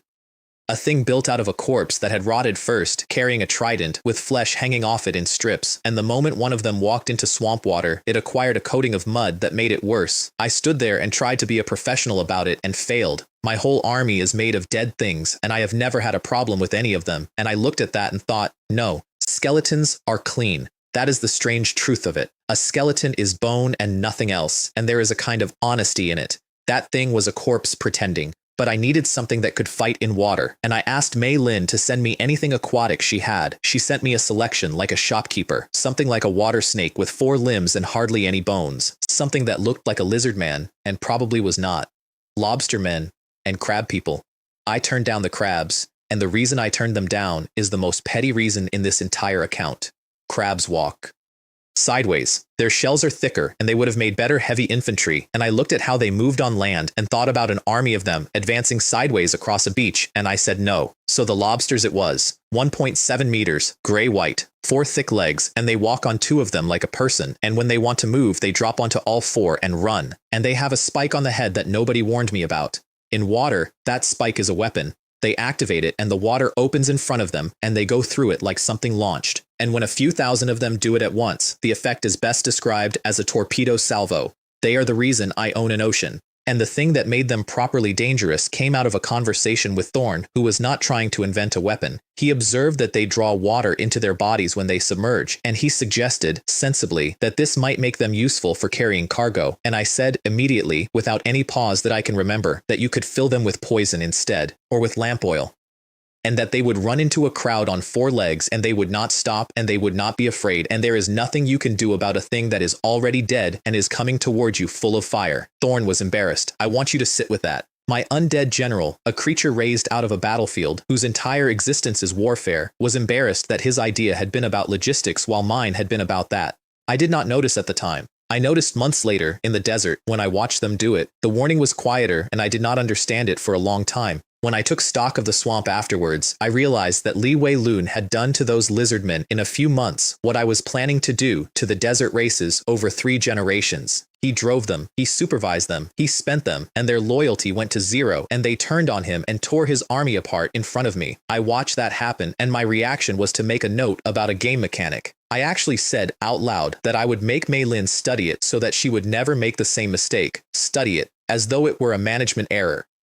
The lesson I took from a population destroying its owner was that I should keep an eye on a number. I do keep an eye on that number now, every day, across every territory I hold. I am not sure that is the lesson a better person would have taken. I made him Lord of the Swamp, and he governs it well, and his people are safe, exactly as he wanted. And every time I go there, I look at him, and I think about how the world does not lie to you. It just does not tell you the second half. By the time the swamp was finished, I had a real problem, and it was the good kind. I had more territory than I could reach. My holdings had spread far enough that travel was being measured in days, and there is a thing about that world that I had read about in the boring numbers and had not felt until then. You do not stop expanding because you run out of ambition, you stop because you run out of arm. I could not personally reach my own borders in a useful amount of time, and only I could claim a subordinate territory, and that meant every new piece of ground had to have me standing on it. That is the wall that stops empires, not enemies, distance. So I went looking for a way around it, and while I was looking, the North found me. I had sent Thorn north months earlier, and he had been clearing forest that whole time, and what he finally hit was a plateau, 2,000 meters of cliff with a single path up it, and on top of that plateau were about 1,000 human beings with rifles they could not use anymore, and a discipline that made every other group of survivors look like children. They were soldiers, actual soldiers. Their unit had been on a training exercise when the world ended, and the fragment that took them took the whole formation intact, officers and all. Their commander was a colonel named Zhou Jianli, and when he called me, the tag on the channel gave his rank, and I want to admit something that is not impressive. I went weak at the sight of it. I am a civilian. I grew up with a specific feeling about the army, and it turns out that feeling does not go away just because the planet did. He wanted to negotiate. He wanted a border on the cliff line, plateau for him, forest for me. And Mei Lin, listening on the other channel, said one sentence that changed the entire shape of my northern policy. He is conceding too fast. That was it. That was the whole read. She said, either they are weak or they have a much worse enemy behind them, and either way, that tone does not come out of a position of strength. She was right. It was trolls. Massive troll tribes north of the plateau, held off only because the trolls could not stop fighting each other, and Zhou Jianli was fighting a war on one side and had just discovered an ocean of skeletons on the other.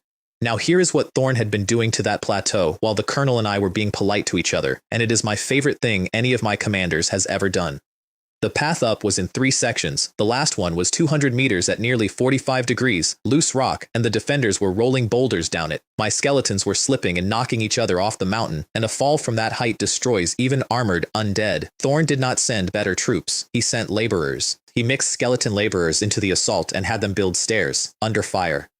And when it was still going badly, Brenna looked at it and asked why they were not starting from the bottom and working up, and Thorn went silent for a second and admitted he had not thought of it. They cut logs, they built railings, so that fewer of their own would fall. And the soldiers on top of that plateau stood there and watched an army of dead things calmly construct a road to their front door. And the thing that finally broke the argument in their command tent was not fear of losing the fight. It was one staff officer saying, and even if we kill all of them, he loses skeletons and sends more. And who replaces ours? And who holds the North against the trolls while we do it? They lost 2,198 men taking that decision, and almost none of them died from arrows. That was the statue. I had built a thing called the Statue of the Maiden of the Cold Wind in my main territory, and it gave every unit I owned a cold enchantment on their attacks.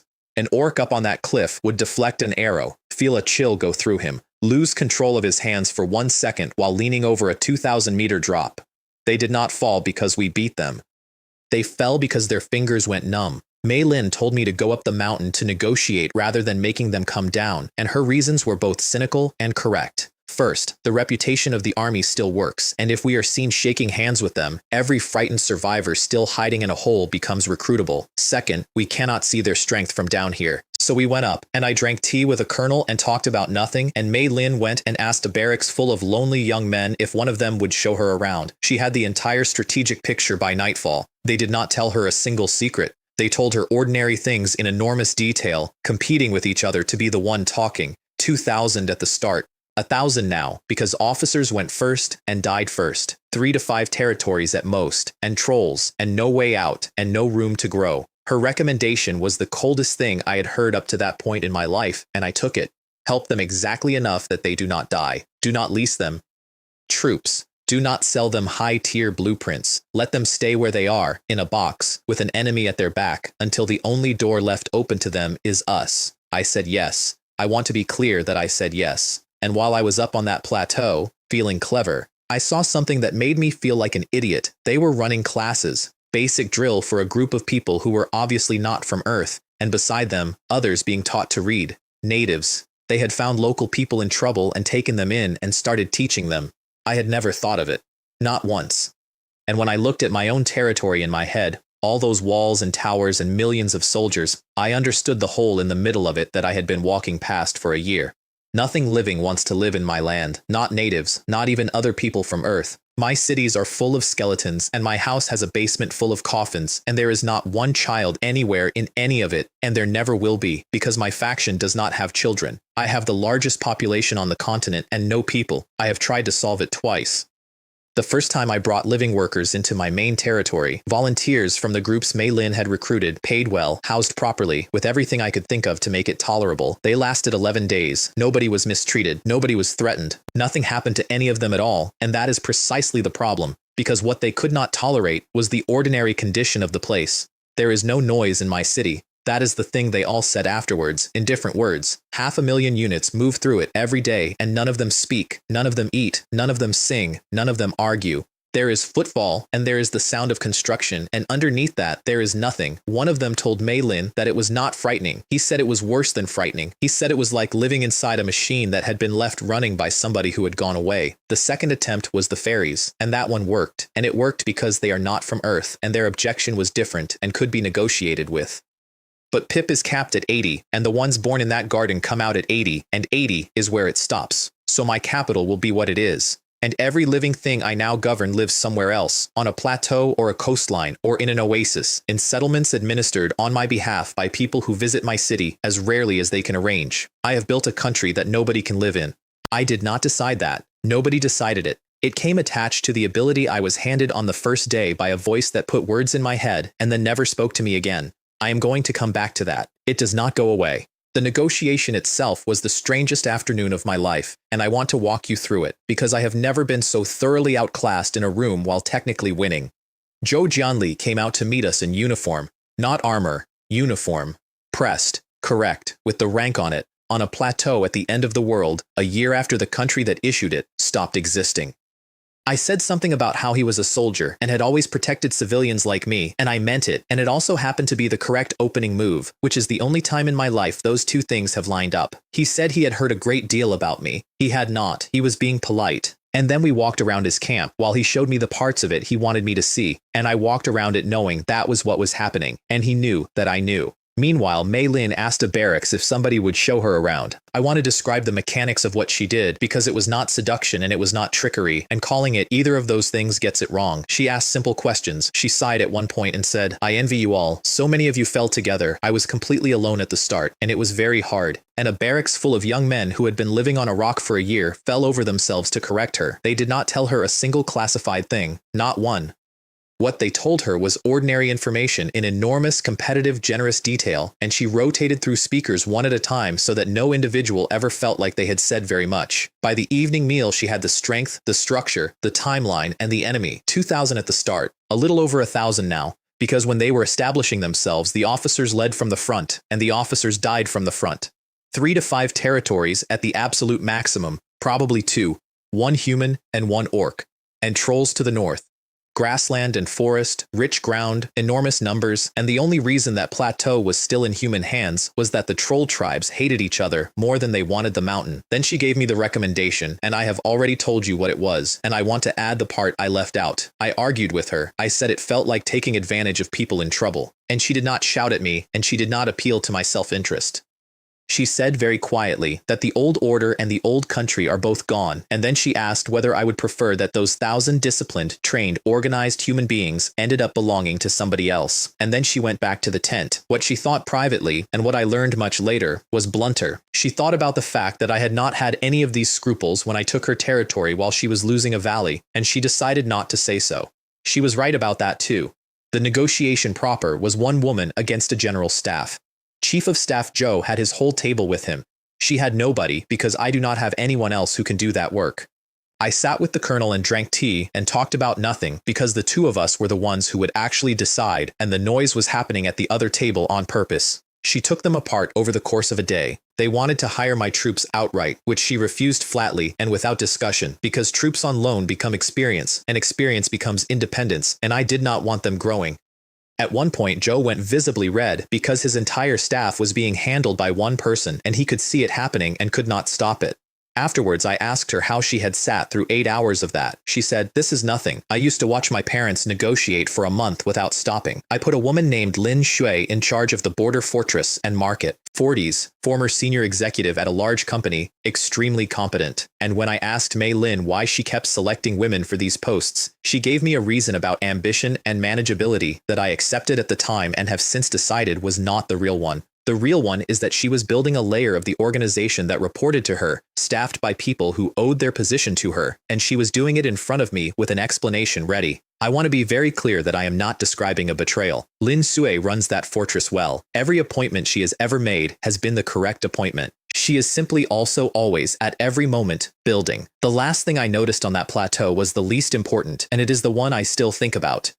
Zhou Zhanli started building 3 walls on his side of the border the day after we signed, not because he distrusted me. He told me so directly. He said, "People change, and I cannot gamble on you being the exception." That is the only genuinely honest thing anybody said to me during that entire negotiation, and it came from the man I was in the middle of quietly strangling. Winter was coming, and I was not ready for what it meant, and neither was anybody else, and I want to describe what happened because it was the moment this world stopped pretending to be a game. Winter arrived like a switch being thrown, not gradually. I was standing outside, and it began to snow, and within the hour, the ground was white, and the trees had snow on them that had not fallen from anywhere. It had simply formed, and the stream at the edge of my land froze while I watched it, and the rules changed. Ordinary ground stopped being farmable entirely. Not harder, impossible. Only constructed farmland worked at all, and it dropped to half yield at half speed, which is a quarter of what it had been, and a harvested field had to be replanted within 1 day, or it was destroyed permanently, and would have to be rebuilt from nothing in the spring. The forums, which had been full of jokes for months, filled up with something else.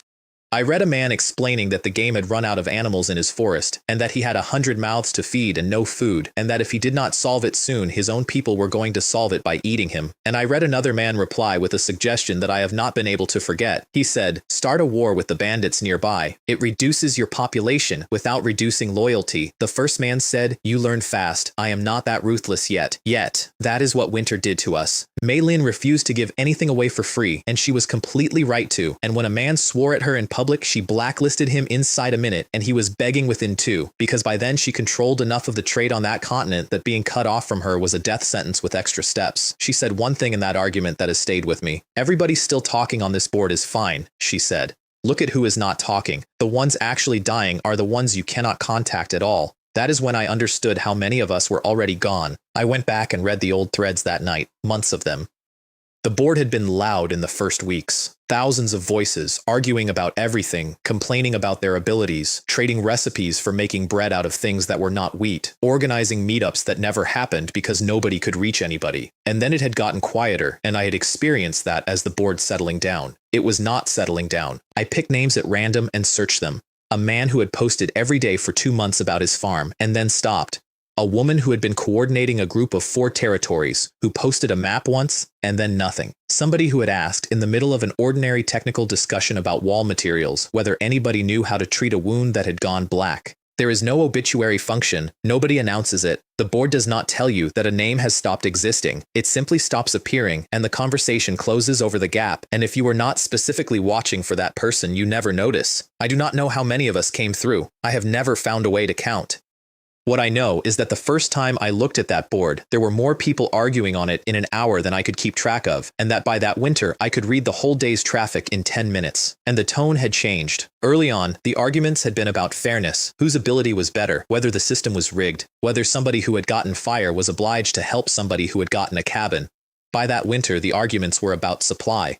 Somebody would post a price and be told it was outrageous. And they would answer that it was winter, and that would be the end of the discussion because that answer had become sufficient. And there was a new category of post that had not existed before, which I found harder to read than any of the fighting I have described in this account. People asking for permission, not for help, for permission. A man asking whether it was acceptable to reduce the rations of his own natives to keep his soldiers fed. A woman asking whether she was obliged to take in a group of refugees who had reached her walls, or whether she could refuse, and what people would think of her if she did. And the answers were always the same and always came fast because it turns out that a large number of people will happily be the voice that tells you it is fine. I did not post in those threads. I read all of them. I told myself it was intelligence gathering. Some of it was, but I want to record the actual reason because I have been honest about worse things in this account than this one. I read them because I wanted to see how far the rest of them had gotten. I had already done several of the things being debated in those threads, and I had done them without asking anybody, and I wanted to know whether I was ahead of the curve or off the side of it. I was ahead of the curve. That was, at the time, a relief. And while the entire continent was starving, I was doing arithmetic on a corpse. Because there is one more thing about winter that mattered more than all the rest of it put together. My soldiers did not care. Not a little. Not somewhat. They did not care at all. No rations, no firewood, no shelter, no morale. Every living power on that continent had just had its army cut in half by weather, and mine had not moved a single point in any direction. That is when I stopped being a survivor and became a problem, and winter is also when the world started pushing back on me directly, which I had not expected and did not enjoy. The first time it happened was the trading area. For most of my first year, the trade function was the single most powerful thing any of us from Earth possessed. Any lord could hand any other lord anything, instantly, from anywhere on the continent, with no road, no escort, no risk, and no toll. There is nothing like it in that world. The natives have been moving goods on carts and boats for thousands of years, and then a rule appeared. 1 transaction per person per day, maximum 1 ton. Mei Lin explained it to me, and her reading of it has stayed with me. She said the world had concluded that the trading area was too strong and was disrupting a balance and had constrained it rather than removing it. And then she said the part that made me uneasy. She said the restriction was almost certainly designed to be tolerable, that for the overwhelming majority of people it barely registers because they trade small amounts occasionally. That it lands hardest on exactly the handful of operations large enough to have made the old rule matter, which means somebody, or something, had looked at the distribution and chosen a number. She said there must be a rule involved. I have never been able to decide whether she meant that as a comfort. The second time it happened was the treasure chests. The rewards from battle started shrinking. Not mine specifically. Everybody's. It was all over the forums for weeks, people comparing yields from equivalent fights and finding them worse than they had been. And I sat with that for an evening and arrived at a thought that I have never been fully able to put down. If this world adjusts itself automatically, that is fine. Systems have feedback. Nothing frightening about it. But if there is somebody behind it, making those adjustments, watching a set of numbers, and deciding when something has become too effective, then I am not living in a world. I am living in something that is being managed, and the entity managing it noticed a trade function getting out of hand and turned it down in a season where I happen to be the largest user of it on that continent. I do not know that those two facts are connected. I want to be clear that I do not know. I have simply never been able to stop noticing that the only thing anybody has ever told me about this place is that it is called a hunting ground. There is a third thing, and it is the one that is genuinely sinister, and it came out of the mouth of an enemy who had no reason to lie. Duke Zhenguo, discussing me with his subordinates before he died, described what my people are. He said a world had recently been devoured, and that the race in it had all received the Lord ability, and that their strength was not in the race at all. It was in luck. They had simply been handed a top-tier ability as a racial starting condition. And then he said, the thing that nobody from Earth has said out loud on any forum I have ever read. He said, fortunately their descendants did not inherit it. I do not know how he knew that. I do not know whether it is true. But he said it the way you say something well-established, in passing, to a subordinate, as a reason not to worry. Which would mean that everything every single one of us is building is a single generation deep. That my territory, and Mei Lin's, and Josui's title, and all of it, is a structure resting entirely on people who will get old, and that the children born to us in this world will be ordinary. I have not raised this with anybody, not Mei Lin, not on the board, because I have watched what happens to people from my planet when they are offered a way out of dying, and I have executed several of them in a square in front of a crowd, and I know exactly what that particular piece of information would do to the population I am responsible for, so I am sitting on it. And I am building blood essence farms that grow soldiers who do not age, in a province full of vampires who do not age, run by a blood servant who does not age, on behalf of a man who very much does. I noticed the shape of that about 3 weeks ago. I have not done anything about it.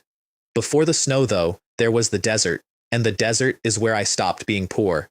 Jin Kai came back from the west with a map and a report, and I had been sitting on that map for months without knowing where it went.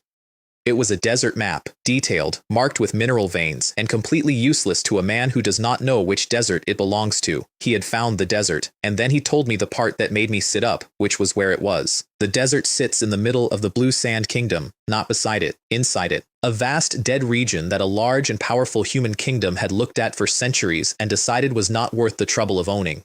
They were wrong, and they were wrong in a very specific way. That map had iron on it, it had copper, it had gold and special metals and energy crystal veins and elemental gems and a small vein of something called blood essence stone that I collected for a year without knowing what it was for. They had a treasury under their own floor and they had never looked down. The desert was not empty. It had desert snake people and desert lizard men in it, and the snake people could bury themselves in the sand and come up underneath a marching column, and their venom was genuinely dangerous to living things. I want to enjoy that sentence for a moment, because it is the only time in this entire story that my faction's weaknesses were somebody else's problem. An ambush predator that kills with poison against an army with no blood, no organs, and no nerves is a creature that has trained its entire evolutionary history for a fight it cannot win. They came up out of the sand at my column and my skeletons walked through them. There was one thing in the desert that did hurt me, and it was the desert itself. The moment I crossed the boundary, the weather changed to match the terrain, sun like a hammer, and I was drenched inside a few minutes. If I had not already been Black Iron rank, I would have had heat stroke before I reached the first camp. My soldiers felt nothing. I nearly cooked. That is a thing I want to underline, because it happens again and again. My army is invulnerable to the world. I am a man in a coat. The mines are what made the desert worth having, and the rule behind them is one of the strangest and best things I've found in that world. You dig up a vein, and then the world offers you a choice, and if you build a mining site on it, the vein stops being a vein. It becomes permanent. A medium iron mine produces 1,000 units a day, every day. It does not deplete. It does not run out. It will still be producing 1,000 units a day in 100 years, and the only way to stop it is to physically destroy the building. I sat and looked at that panel for a long time, because the whole of the economics I grew up with is scarcity. Everything runs out. And here was a world that had simply decided, at the level of its own rules, that a properly claimed resource is forever. I spent that entire night developing veins, every one on the map, in parallel, with heroes leading separate teams, until the sun came up and I had iron and copper and silver and a small crystal vein, and I never had to think about ore again. And then Jin Kai told me about Rock Oasis. 2 million desert snake people in one place, possibly more, living off an underground river that surfaces for a single kilometer and then goes back down, and every tribe in the desert converging on it because they had all worked out that this was the fight that decided who lived in that desert. We went with 8 million.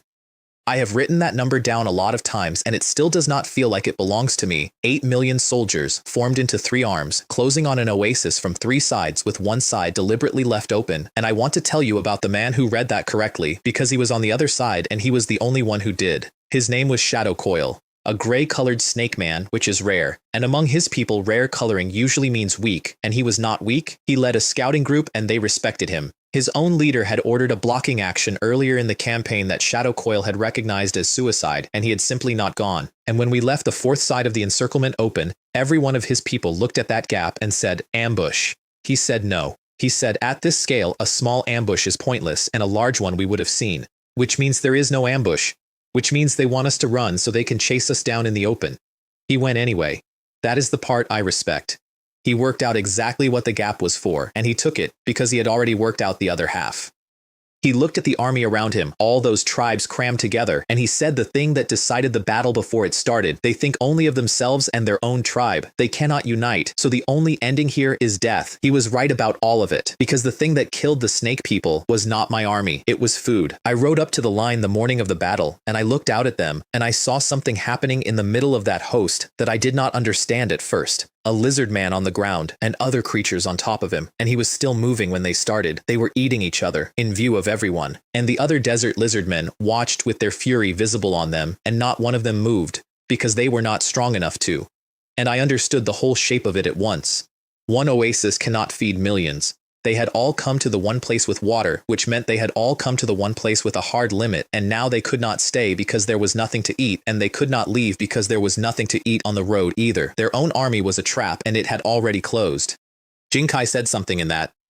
moment that I want to record because it tells you what my commanders are. He said, I did not plan for that. I have been planning by our own logic. Food, he said. What is that? He is a skeleton warlord. He was born as one. He has never eaten anything in his existence, and the concept of hunger is not something he understands from the inside, and he had been building his entire campaign strategy around an army that does not have that variable in it. The finest tactical mind I own has a hole in it exactly the shape of being alive. He fixed it in about 90 seconds, which is the other half of why I keep him. He did not argue with me, and he did not defend the plan he had spent a week building. He said, then we change it, and he sent runners to Thorn and Brenna to move the assault forward, and he added one instruction that had not been in any version of the plan before that morning. Prepare pursuit groups. Do not concentrate them. Spread them. Because a mass escape was now impossible since there was nothing out there to eat, but a scattered escape was very possible indeed, and an army that runs in 1,000 directions cannot be hurted by an army that is arranged to push in one. That is the thing about my commanders that I did not expect when I started raising them. They are not creative in the way a human general is creative, but they have no ego at all. None, not a trace, and a plan that is wrong gets dropped the instant it is shown to be wrong, without anybody needing to save face. I have watched living men lose battles rather than admit that at breakfast. The march itself took a day and a night, and I slept through most of it, which sounds callous and was simply logistics. My army does not stop moving at night. Living soldiers would have needed 3 days for that distance and would have arrived tired. Mine ran for 26 hours and arrived exactly as fresh as they had left, which is to say not fresh at all, but not any less than they had been. I flew ahead on a mechanical flying eagle when we were close, ate breakfast while reading reports, and arrived over the position to see something I did not have a word for. 8 million soldiers arranged in a curve. From the air, it did not look like an army. It looked like weather. A gray-white front closing on a green dot in an ocean of sand, and the green dot was the only water for 100 kilometers in any direction, and everything alive in that desert was standing on it. Jinkai's estimate of what was facing us was around 5 million effective fighters. Once you took out the very young and the very old who could not stand in a line, we had 8, and we had variety, and they did not. That is the thing that decided it on paper. They were almost entirely warriors. The snake people had assassins as well, which in a battle of that size is close to useless, and their priests we did not know about until the fighting started. We had infantry, archers, cavalry, war elephants, warlords, golems, boneworms, and air. I gave the order, and then I did what I always do, which is stand at the back and watch other people execute it. We attacked, and the collapse did not begin where I expected. It began with one small tribe. They were at the front, because small tribes are always at the front, and they had lost more than half their fighting adults inside the first hour, and somewhere in that press, somebody did the arithmetic that nobody in a big tribe ever has to do. If we all die here, who protects our children? And they knew the answer, because everybody there knew the answer. No other tribe adopts children. A child eats and cannot fight. Nobody takes them. So they ran, and I let them. I gave the specific order. Open the line, let them through, do not pursue. Because a fleeing unit that gets away is not a defeat, it is a message, and the message travels through a packed host faster than any weapon I own. Inside 2 hours, the entire front of that army came apart without my soldiers ever reaching most of it. Tribes that had not been touched broke because tribes beside them broke. Desert lizardmen ran before contact, and the desert snake people, who are considerably more cunning than the lizardmen and therefore considerably less willing to die for strangers, decided the same thing shortly after. Then we slowed down, and we watched. That is the part I am not proud of. When their army turned on itself in the space between us, my order was to hold, to reduce the rate of attack, and to let it run, and to have my archers fire into the middle of it so that it would run hotter. I have justified this to myself many times. All of the justifications are true. None of them are the reason. They did not surrender, by the way. That is the detail that stayed with me. Out of millions of desert snake people and desert lizardmen, fewer than 2,000 surrendered. Their leader was broken and sitting in the ruins of his plan until his own people came to him and asked him to give the young ones a chance to break out, and something came back into his face, and they turned around and pushed my army backwards. 50,000 got out through a breach before Brenna personally sealed it. The fighting went until dawn. I lost more than 4 million soldiers out of 8. Let me say that number again, because I said it very calmly at the time, and I should not have. More than half of my entire deployed army was destroyed, taking one oasis from creatures that everybody on the continent considers savages. And afterwards I stood there and did the honest accounting, and the honest accounting was this. The desert breeds them hard. Every weak one dies young out there, so the proportion of black iron among them was higher than any plains tribe I had ever fought. There was bronze in that host. There was silver. Their scales blunted my soldiers' weapons so badly that only the belly was reliably vulnerable, and a good one would take several skeletons with him before he went down. Their priests could dance and put a war blessing on the front rank, and they had a membrane over their eyes, so the sandstorms that came with it did not trouble them at all. If they had been able to unite, half of them would have been enough to destroy my entire army. They could not, and that is the only reason I am telling you this instead of somebody else telling a different story. There is a detail from the end of that battle that I have never been able to file away properly. When it was finally over, and the sun was coming up, and the last of them had stopped, my heroes came to me with the count of prisoners, fewer than 2,000, out of millions, and one of my commanders offered an explanation for it, which was that orcs and their related races are simple-minded, and that if these had been humans, the great majority would have surrendered at some point during the night. He was not being contemptuous. He was reporting an observed regularity, the way you would report that a certain wood floats, and he is right.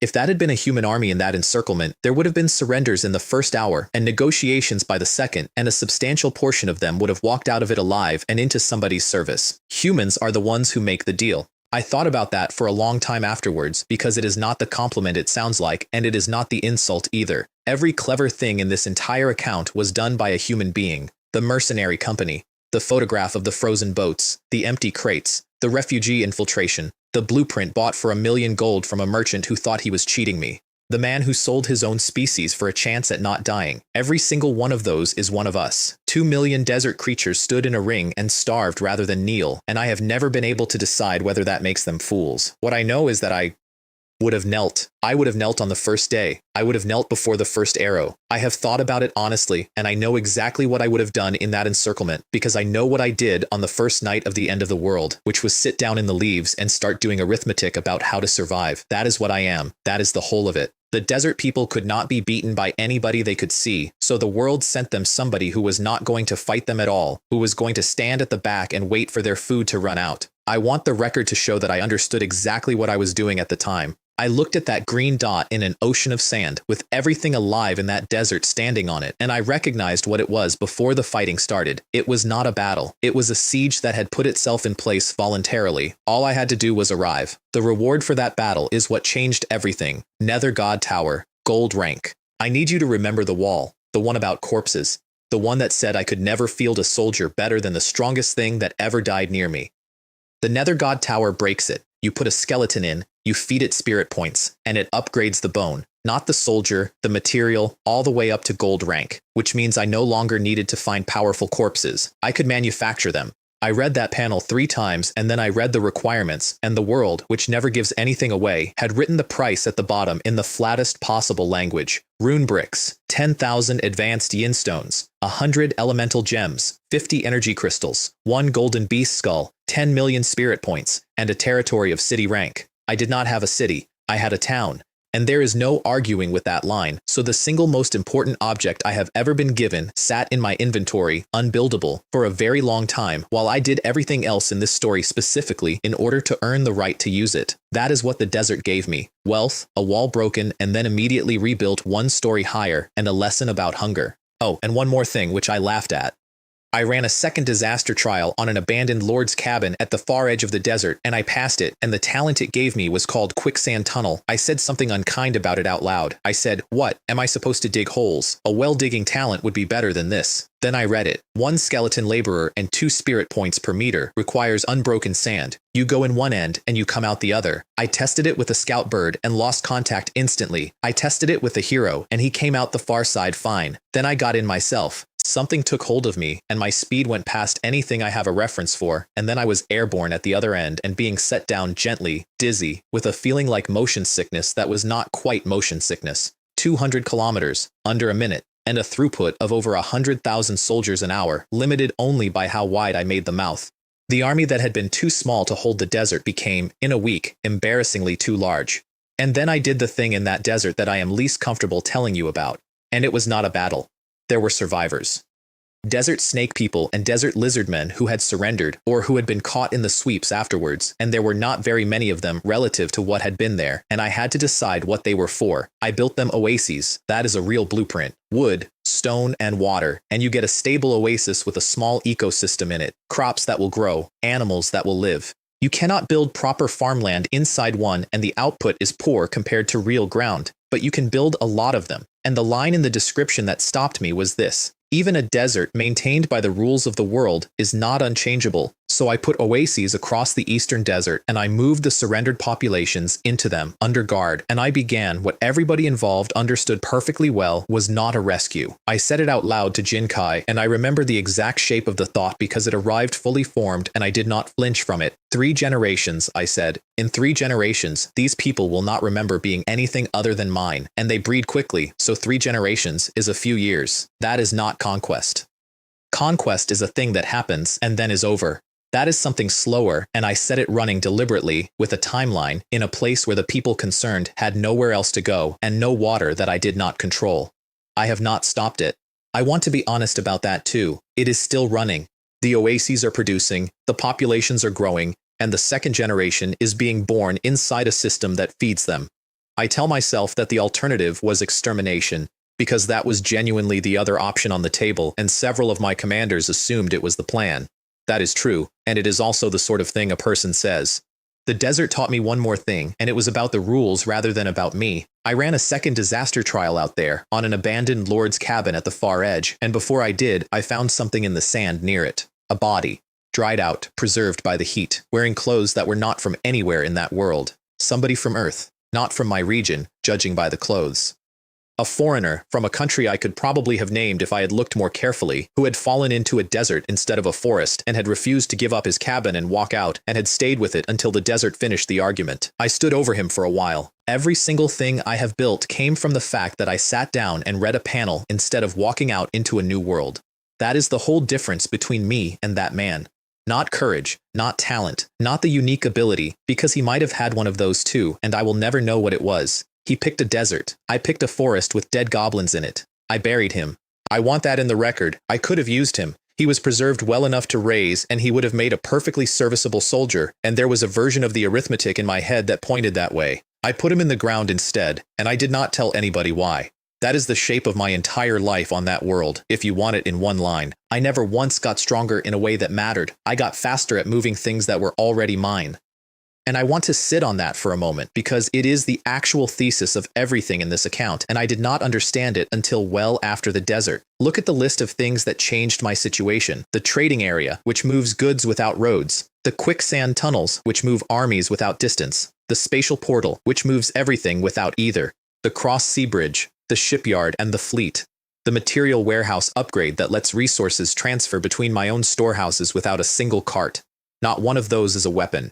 Every single decisive advantage I have ever had has been logistical, and every single one of them was invisible to the people I was using it against, right up until the moment an army appeared somewhere it could not possibly have walked to. The Blue Sand Kingdom looked at my desert holdings and worried about how many soldiers I had. They should have been asking how fast I could move them. The New Moon Kingdom looked at Flower Highland and counted the fighters on the plateau. They should have been asking why a merchant fleet was calling at every coastal city in their kingdom and what it was learning. Duke Zhengguo sent 6 gold-rank vampires to an island that his intelligence correctly described as lightly held. He should have been asking how a force that size had been supplied on that island for weeks without a single supply convoy being observed, and the answer, which nobody thought to look for, is that they had been buried in the ground the entire time and had not needed supplying at all. There is a version of this story where the important thing is that I can turn 1 skeleton into 6. That is not the important thing. 6 times 0 is 0. 6 times something that cannot reach the battlefield in time is worth nothing at all. The important thing is that I spent a year and a half quietly solving movement while everybody around me was solving strength. And the reason I did that is not vision. I want to be extremely clear because I have caught myself starting to believe the flattering version. I did it because I was weak. A strong lord solves problems by going there and being strong at them. That option has never once been available to me. So every single problem I have ever faced, I have had to solve by arranging for something else to be somewhere. And after 18 months of nothing but that, I am very good at it and completely useless at anything else. I am the most mobile power on that continent because I have never in my life been able to walk into a room and win. There is one more piece of that arithmetic that I only assembled recently, and it is the one that actually frightens the people who work out what I am. My soldiers do not need to arrive rested. Every logistics system ever built by anybody living exists to deliver soldiers who can still fight when they get there. Food, water, rest, morale, medicine, the whole apparatus, all of it is in service of that one requirement. Mine has no such requirement. I can move an army through a tunnel that induces something like motion sickness in a living passenger, and mine do not have inner ears. I can bury an army for 3 weeks and dig it up and use it that hour. I can march for 26 hours without stopping and arrive at exactly the same strength I left with, which means I do not just move faster than everybody else. I move at a completely different kind of speed, and there is no counter to it, because the counter to fast troops has always been to make them arrive tired. Somewhere in there, I finally broke through to bronze rank myself, and it nearly went wrong. The war reward had included a potion, a straight attribute enhancement, and I drank it with my heroes standing around me in a ring, because that is the only sane way to drink something like that. And the force that came up out of my stomach and into my head was more than I could hold. I steered it through my meditation technique with everything I had, and I came around at noon with the very clear understanding that I had almost broken through by accident, which sounds like good news and is not. Breaking through before your foundation is complete leaves a flaw that never closes. Worse, I could feel that not all of it had been used. There was still something in me that had not gone anywhere and might go off at any time. So I had a deadline, imposed by my own good fortune. Reach the ceiling deliberately before the ceiling reached me. I made it. Bronze rank and mana recovery high enough that my full reserve refilled in about 70 seconds, which meant that from that day forward, the cost of my talent was effectively 0. I also, somewhere in that period, finally worked out what I actually am as a mage, and it is not impressive and it matters. My spell list is short. Summon Skeleton in 3 grades, a meditation technique, a negative energy arrow that does extra damage to the living and accelerates how fast they tire, a death key impact, bone spikes that come up out of the ground, a scouting raven, a pain curse, a corpse explosion I acquired from a scroll and have used exactly twice. That is it. That is the whole arsenal of the most powerful undead lord on that continent. And every single one of those was either given to me by the profession itself or worked out by me alone at night with nobody to ask because there is no teacher. That is the thing nobody warns you about. The natives of that world have schools. They have lineages, masters, corrected technique, whole libraries of accumulated method. A native mage at my rank has been taught by somebody who was taught by somebody.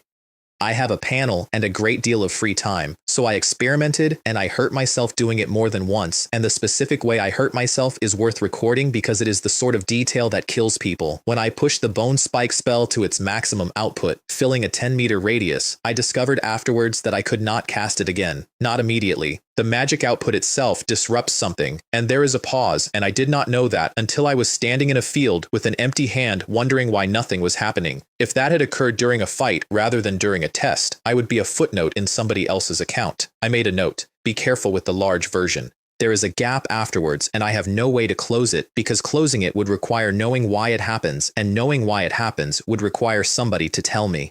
I asked the black market what a proper magical education costs indirectly by pricing the skill cards on the tables. Long-range casting, mana manipulation, hand of war, 1,000,000 gold coins at the very bottom, some of them in the tens of millions. That is what it costs to be taught. And I have mountains of spirit points and a treasury full of the wrong currency, and I'm going to spend the next several years working out from first principles things that a native child would be handed in a classroom. I have accepted it. There is a particular kind of progress available to somebody with no instruction and unlimited time and a very large number of expendable test subjects, and I have been making it steadily, but I want the record to be honest about the shape of my life. I command millions, I own 5 territories and a bloodline, I am paid by 2 kingdoms, and I spend most evenings alone in a room, trying to work out why a spell does not fire twice. And that is when the Blue Sand Kingdom knocked on my door. They noticed the desert. Of course they did. You cannot fight a war with millions of soldiers inside somebody's borders and expect them not to eventually look out of the window. A night corps arrived in under 3 days. I did not meet them. I put a skeleton warlord named Duogu in a chair and gave him a title and told him to talk, and I stood somewhere else and watched because the last thing I wanted was for a large human kingdom to learn that this entire undead nation had a living man at the top of it who could be reached. Their envoy was a count called Kalen, and he caught us on the first day. Duogu used the phrase person in charge, and Kalen said immediately and pleasantly that this is how they speak in that civilization where everybody has a lord's cabin. One turn of phrase. That is all it took. I have never forgotten it. The people who are most dangerous to me are not the ones with the biggest armies. They are the ones who have already met somebody from Earth. His escort had 20 gold rank knights in it. I could see their levels. That is a lord ability, and it is the only reason I understood what I was looking at. And what I was looking at was a casual diplomatic bodyguard that could have erased everything I owned in that desert. That was the first time the ceiling of that world was shown to me from the outside, and it was being used as a doorman. The problem laid out plainly was this. The desert is enclosed by the Blue Sand Kingdom on every side. There is no land route out that does not go through them. And an enormous and growing undead army sitting inside a kingdom's own borders is not something any kingdom tolerates indefinitely. Mei Lin solved it in one sentence, and it is the cleverest thing anyone has ever said to me. Do not be a country, be a mercenary company. Nobody fears a mercenary company. Nobody makes plans to eliminate a mercenary company. You hire it. And they will hire us because hiring us saves their own soldiers, spends hours, and lets them measure exactly what we are made of, and every one of those is a thing they want. So we sold ourselves, and she set the terms with a precision I could not have come close to. Not 3 million soldiers, 100,000. Because 3 million would terrify them, and because living powers cannot absorb losses the way we can, and a number that large tells them we are a nation rather than a business, and cap the visible strength at Black Iron with a few bronze commanders, so that they underestimate the ceiling. If we hide our bronze, they will conclude we do not have much silver, and take payment in corpses, to specification. There is a piece of that negotiation I want to preserve, because it is the single most useful thing anybody has taught me about dealing with powers larger than myself. I asked her why we were showing them anything at all, why not simply refuse the contract, sit in the desert, and let them wonder, and she said that the worst possible position is to be unknown to somebody who is stronger than you. An unknown quantity gets investigated, and an investigation, when conducted by a kingdom with 20 gold rank knights available for escort duty, is not a diplomatic process. What you want is to be known, and to be known as something specific, and to have chosen the specific thing yourself. So we did not hide. We presented mercenaries, priced, contactable, useful, with a visible ceiling at Black Iron, and a plausible depth behind it, and a very deliberate absence of anything that looked like a state. She constructed a version of me and handed it to a kingdom, and the kingdom took it, and every decision they have made about me since has been made about that version. The corpse clause is the part I still admire most. She asked for payment in corpses, to specification, which is the most obviously self-serving demand imaginable for an undead faction, and which she made openly and cheerfully at the very start of negotiations. They refused it, of course. They refused it immediately and firmly, and they were pleased with themselves for spotting it. And then they conceded 3 other things while feeling that they had already won something. She had never expected the corpses. She had put them on the table to be taken off it. When I asked her afterwards whether she had planned that, she said the same thing she always says, which is that she does not plan, she simply does not close doors. I have decided that this is not modesty. I think it is an accurate description of a mind that keeps 40 things half open at all times and shuts them one at a time as the situation resolves. I sat there while she did that, and at the end of it I realized that she had made every single decision from beginning to end, and I had done nothing but nod. I thought about that for a while. And then I let it go, because I am not the kind of man who resents talent, and because the troops answer to me and not to her, and because the Lord ability is, when you look at it honestly, a system designed to let a weak or lazy person run a country. I am both of those things. I have made my peace with it. The first contract had a joke in it that I did not expect. They hired us to attack the New Moon Kingdom, at the exact stretch of border that Jasui was preparing to attack from the other side. I should introduce Jasui properly. He was a merchant from Earth who had lost his territory and rebuilt himself into something stranger. He worked with me, and he did not want to work under Mei Lin, and he had decided that the way to matter in this world was to buy his way into the aristocracy of the New Moon Kingdom, which made him my man on the inside of a kingdom that I was about to be paid to invade. Mei Lin did not try to stop him rising. I asked her about it once, and her answer was very calm. She said she wanted strong rivals near her because a person who stands out alone becomes a target. She was managing her own position inside my organization with the same care she managed my trade. I did not do anything about that either. Before the war, there was the black market, and I want to tell you about it because it is the only place in this story where I was the weakest person in the room and knew it. Mei Lin found it. A hillside with nothing on it, guarded by beasts that parted when she raised an invitation, and a rock that slid aside. Our cover held for a stupid reason that turned out to be structural. Undead Mage is technically a human faction class, and Mei Lin, with elven blood from her elementalist trial, read to everyone as a half-elf, and elves do not associate with the undead. Nobody looked twice at us. Everybody there had bodyguards. The weakest guard in that market was silver. I had bronze. And the goods on the tables were skills, real ones, testable ones, the kind that cannot be faked and therefore have stable prices, long-range casting, mana manipulation, things I would have traded a province for, all of them priced in gold coins, none under 1 million. some in the tens of millions. I had mountains of spirit points and they were worth nothing there. That is the closest I have ever come to understanding what poverty actually is. Not having nothing. Having the wrong thing. And then I found the mission board and read the thing that recalibrated my entire understanding of the world. There are ranks above gold, legendary, and above that, demigod. But it was not the names that got me. It was the dates. The gold rank hunting contracts were from the last few months. Ordinary business. The legendary contracts were all more than 10 years old. And the demigod ones had no dates on them at all. Nobody had taken those jobs. In 10 years, nobody had taken those jobs. That gap is not a matter of attributes. Whatever separates gold from legendary is a difference in kind, and I was standing there feeling proud of myself for having reached bronze. I spent 1,000 gold coins on information, and it bought me the single most valuable sentence I have ever purchased.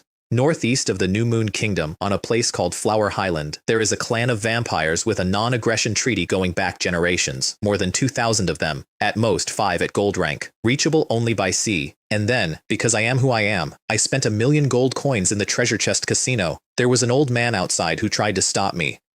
He pointed at the beggars along the wall, ragged, several of them missing limbs, and he told me what they were. Trusted subordinates of lords, sent to buy, who had gambled their master's money on chests and lost it. He had been a lord himself. He had gone into debt and given up his territory. I want to tell you the rest of that conversation because I have thought about that old man more than I have thought about most of the people I have killed. He asked me what I was buying, not in a nosy way. In the way a person asks when they have decided to spend the last useful thing they own, which is what they know, on a stranger. I said I was looking for information and had already got it. And he said, then leave. That is the whole trick of this place. Everybody who comes here comes for one thing and stays for the second thing, and the second thing is the one that takes your territory. I asked him how he had lost his. He said he had borrowed against it. Not gambled, borrowed. There had been a war coming, and he had needed troops immediately, and the loan had been on reasonable terms, and the war had gone slightly worse than expected, and 8 months later, the terms stopped being reasonable, and that was it. He had signed a piece of paper, and later he had signed a different piece of paper, and now he sat outside a casino under a hill. He told me he had been a lord for 4 years. 4 years. I had been a lord for slightly over 1, and I was standing in front of him with 2,000,000 gold coins that were not mine, and a plan to spend most of them on boxes. And here is what I did with all of that. I listened to every word, and then I went inside and said, 100 silver chests, from here to here, and I would like a private room. Most of it was junk. I actually complained about the quality of the scam, out loud, in the room. They should mix a few good ones in, I said, to keep people coming back. But 3 things came out of that pile. A recipe for a healing amulet whose only expensive ingredient was elemental gems, and I owned a gem vein, a rune crystal synthesis blueprint, and a research institute which lets an alchemy workshop research and upgrade itself. That batch had come from an alchemy faction lord. I could tell from the contents, somebody with more money than sense had dumped their surplus into a casino, and I had walked in behind them and bought their leftovers for 1/3 of what they were worth. Mei Lin made more money than that selling stone golems in the same building. We arrived with 2,000,000 gold and left with over 7, because puppets sell better than anything else on that continent for one reason that everybody there says out loud.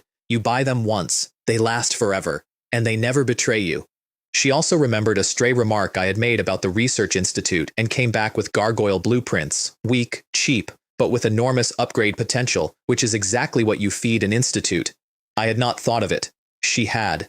The gargoyle, when I finally built one, was the single most useless object I have ever paid money for. Over 2 meters. Gray-black. No wings, despite the name. Thick limbs, heavy claws, and a movement speed that I can only describe as worse than an armored zombie, which I had previously considered the floor. It was tough. I will give it that. You could hit it for a long time. But it was so slow that hitting it was optional, and it could not catch anything, and it could not hold a line because a line requires you to arrive at the line. I stood there looking at it and said, honestly, that this was the worst thing I had ever acquired. And then I put it into the Research Institute, which was the actual purchase, and the institute began eating money. That is what an institute does. You set a direction, and then it consumes gold and materials every single day and shows you nothing at all. No progress bar, no indication. It simply takes indefinitely, and you either keep feeding it or you do not. I stopped going to look at it because looking at it made me want to shut it down. Months later, it produced a bronze-rank gargoyle with wings, 3 meters, flight, and a speed that was suddenly perfectly reasonable, and the defensive rating it had always had, at a materials cost so low that I could produce them in quantity. The thing I had called worthless became the reason a gold-rank sea beast could not escape an encirclement, because when it broke out of my lobsters, it ran into a wall of stone constructs that no sea creature had a reference for and could not simply swim past. I have been very careful since then about the word useless. The same building eventually gave me the iron golem, which is silver rank, and which taught me what money actually buys. The crystal powder in one iron golem is what goes into 10 stone golems, plus iron, plus metal parts, plus a fragment broken off an energy storage crystal, which is a synthesized item that I could only make at all because of a blueprint I got out of a chest in the desert, and it is worth every part of it. One punched a silver rank skeleton warlord and broke his bones. The warlord hit it back repeatedly and left marks. It is slow, ordinarily, and then it is briefly not slow at all, in a burst that drains its reserve and has to recharge. I have 300 of them, only 300 after months running the workshop at full capacity, and that number tells you more about the economics of that world than anything else in this account.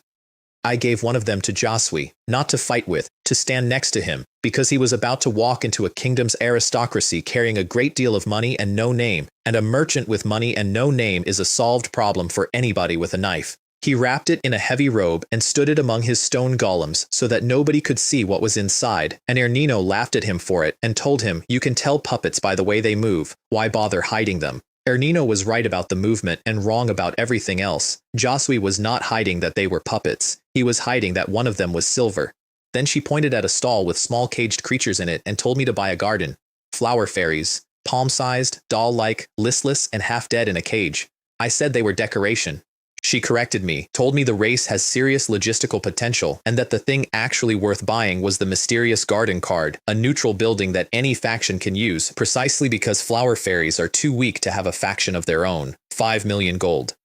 She refused to own it herself, said she could not afford the upkeep and that everything she has is mine anyway, and proposed the arrangement that tells you everything about her. You build it. I will use it.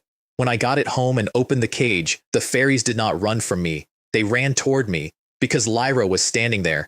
Lyra is my ghost servant, the only one who ever passed the trial tower and became a hero, and she is my head of household, and she had been standing over that cage studying them with what I can only describe as enjoyment while they shook. Their leader introduced herself as Pip, and she did not beg, and she did not flatter, she gave me a business case. I was taken by bad people. I can accelerate the growth of plants. That makes me useful. Protect us and we will work. I like people who know what they are worth. I told her, to see what she would do, exactly how many undead I command. She looked back at the others behind her, and then she offered me an oath. That was the moment I took her seriously, because forest races do not weasel out of oaths. Humans do. Humans hear an oath and start looking for the gap in it. Forest creatures do not have that reflex. I accepted, and I meant it, and I let them out. And the reason I wanted them at all was simple and slightly cold. New fairies would be born in that garden, and they were never going to take orders from a skeleton, and somebody of their own kind had to raise them. Some months later, I walked into that garden and found the fairies playing tricks on my skeletons for entertainment. Loyalty climbing, though it stopped at 80 and would not go further, because there is a limit to how much any living thing can love a country made of bones. The garden cost me more than the war did, in the currency that mattered at the time, elemental gems. I had a vein of them, which is why I thought I could afford it, and I fed 100 of them into the pond in the middle of that garden to take it from level 1 to level 2. 300 more for level 3. And it was still nowhere near black iron. I stood there watching a hole in the ground eat a mineral I need for alchemy, for golems, for the amulets that had been going to make me a fortune, and I said, out loud, that it was now completely obvious to me why nobody builds these. I kept feeding it anyway, later, much later, after Flower Highland, I had enough gems to push it into bronze, and by then, it had stopped being a decoration and started being infrastructure. It raises the growth rate of every plant and animal in the territory around it. The fairies it produces at that tier can enhance fertility, accelerate growth, project a life aura, and cast an actual healing spell. I could have a medical core. I have priced it. It is expensive, and it is useless to nearly everything I own since none of my soldiers can be healed by anything except repair. I am probably going to build it anyway, for the humans, and I have not examined that decision very closely either. Mei Lin asked for a quota of fairies almost immediately, and I said no at first, on the grounds that they cannot fight and she has no farms that need them. And she told me, in the tone she reserves for when I have said something genuinely stupid, that it was winter, that most of the continent could no longer produce food at all, that the price of grain had gone somewhere I would not believe, and that a creature which doubles the output of farmland during a famine is not a garden ornament, it is a mint. Then she said the actual reason, which is that she had wanted the little ones since she first saw them in a cage. Both of those were true at the same time. That is the entire problem with Mei Lin. What I did not tell her, and have not told anybody, is what the loyalty numbers did. Fairies from an ordinary garden start at high loyalty. They are a forest race, and they are famously easy to keep happy. From a garden built by the undead camp, they started at 50, which is barely above a demon. I upgraded, and it went to 60. I upgraded again, and the new ones came out at 80, which is elf territory, which should have been the end of the problem. Pip is still at 80. She has been at 80 for a long time, and she is not moving. She rides on my shoulder. She talks to me while I read. She bullies my skeletons for entertainment, which they do not understand and cannot object to. And she has organized the newborn fairies into something resembling a household and runs it competently and without being asked. And she is at 80 and will not go higher because there is a ceiling on how much any living thing can love a country made of bones, and she has hit it, and she is too honest a creature to pretend otherwise. I look at that number sometimes. I have 5 million soldiers whose loyalty is not a number at all because it cannot drop. And the one creature in my territory whose opinion I would actually like to have is capped at 80, and I cannot do anything about it because the thing standing between us is not a misunderstanding. It is what I am. Pip sits on my shoulder now. I have decided not to examine why I allow that. I bought that information about the vampires for a specific reason, and the reason was humiliating. My town had hit level 5 and refused to go further, and when I read the requirements, I found a line I could not solve with money or soldiers. I needed a new servant unit at Black Iron rank, and the world would not accept skeletons for it. A servant has to be presentable and has to be able to perform every household skill, and a skeleton cannot do that, and a zombie is worse. Ghosts qualify, and I had exactly one ghost worth the name and no way to make more. So the largest army on the continent was being held up by a staffing problem. Vampires qualified. Vampires are famously well-mannered. They look like people, they are strong, and their reputation on that continent is only slightly worse than mine. I needed 100 of them. There were 2,000 of them on Flower Highland behind a treaty with the kingdom, and the only way to reach them was across open sea. Mei Xiaojun opened that route, and I want to be honest about what it cost, because the number is usually left out of stories like this. 5 large ships, tens of thousands of death lobstermen, storms that come through those waters every 2 weeks and will destroy anything caught out in them. She led it personally. She is a clanswoman of Mei Lin's, in her 30s, a former corporate executive, and Mei Lin had installed her as village head of my coastal settlement with a calculation she made no attempt to hide from herself. Ambition is not the frightening quality, she told me once. Stupidity is. And every member of Mei Xiaojun's staff was one of Mei Lin's people, so that by the time Mei Xiaojun understood what had been done, it would be far too late to undo it. Mei Xiaojun knew what she was walking into. If the operation failed, she was finished. If it succeeded, she would be second only to Mei Lin. She went. I want to say something about Mei Xiaojun, because when Mei Lin first put her name in front of me, I approved it in about 4 seconds and did not think about it again for months. She is older than Mei Lin. She had a career behind her, a real one, and she arrived in that world with none of it being useful and spent a year taking instructions from a younger relative who had adapted faster than she had. The first time she came to my territory, she nearly fell out of the sky. That is not a joke either. She flew in on a mechanical flying eagle, looked down at what my main city actually is, which is white bone from horizon to horizon, and Mei Lin had to physically take hold of her. She apologized. She said she was simply not used to it. Nobody is used to it. Nobody has ever been used to it. I live there. And then she asked on that same visit whether I was aware that my coastline had no plan attached to it, and produced a map she had made herself with annotations in a hand so dense that I could not read most of it, and started explaining fishing grounds to me. I made her village head that day. She was terrified of the first battle she had to command, which was the Murlocs, and she went and pulled Mei Lin aside, and the two of them went and found a skeleton hero and asked him how war works. Both of them. 2 grown women taking notes from a dead soldier because neither of them knew, and both of them were willing to say so. That is the moment I decided about her. Not the sea crossing, not Flower Highland. The moment where she was frightened of looking stupid in front of me and chose looking stupid over guessing. And when she went across that ocean, she went knowing that Mei Lin had engineered her position, that every member of her own staff owed their appointment to somebody else, and that the only way out of being permanently second was to come back with something nobody could take credit for. She came back with a plateau. I made her marine development an independent department reporting directly to me, which is the only structure in my entire organization that does not pass through Mei Lin's hands. Mei Lin congratulated her warmly and meant it, and privately noted that the investment had paid off and that she had gained a powerful ally. Mei Xiaojun calls her Sister Lin. She is the older of the two. Everybody in that arrangement knows exactly what it is, and it works, and I have stopped trying to decide whether that is healthy. And the way she got in is the part I still admire. She did not land soldiers. She walked her people up to a town gate and asked for work as refugees. Winter is coming, they said, and we have nothing to eat where we come from. And the guards were pleased to see them. Genuinely pleased. Taking in outsiders counts as an achievement in that place. They explained the terms. There is a blood tax. Everybody past a certain age gives blood every month. Outsiders pay double. Locals get a little weak. Double payers get weaker and weaker and generally die within a few years. And once you are in, you cannot leave. That is not a horror story detail. That is the machine. That is exactly why humans and vampires have lived on that plateau together for centuries without either side destroying the other. It is a tax. It is written down. Everybody knows the rate. My people paid it and smiled and made a joke among themselves about letting the monsters enjoy it once, and then they went and gathered intelligence for weeks. The way they got it out was the best piece of tradecraft I have ever been on the receiving end of. At night, a small bird lands outside a barracks. One man goes outside to relieve himself. Another one, lying inside among sleeping people, talks in his sleep. The layout of the manor. 2 pure-blooded vampires. A dozen blood slaves. Where they sleep. 1 silver, 1 bronze. Probably a father and daughter. They wake to feed at the full moon. The bird tilts its head and flies away. Nobody in that barracks ever woke up. That is the part I find remarkable. 2 men had a full intelligence exchange in a room with 30 sleeping people in it, at conversational volume, disguised as one man going outside and another man muttering in his sleep. And the reason it worked is that everyone in that town had spent their entire lives learning not to notice anything that happens at night. The vampires trained them to do that, for centuries.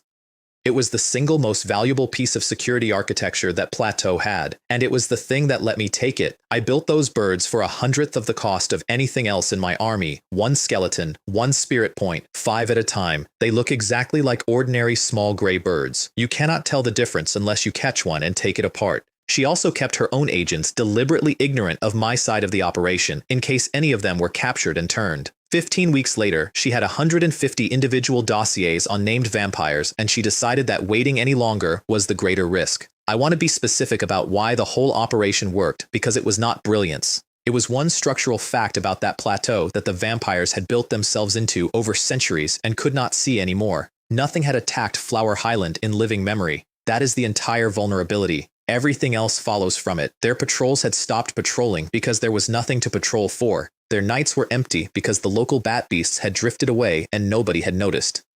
Their people did not report strangers because strangers were an economic opportunity rather than a threat. The gate guards were pleased to take in refugees. The manor guards walked toward armed skeletons out of curiosity. They had a treaty with a kingdom and a monopoly on immortality and a food supply that could not leave, and it had all worked so completely for so long that they had stopped being a garrison and become a household.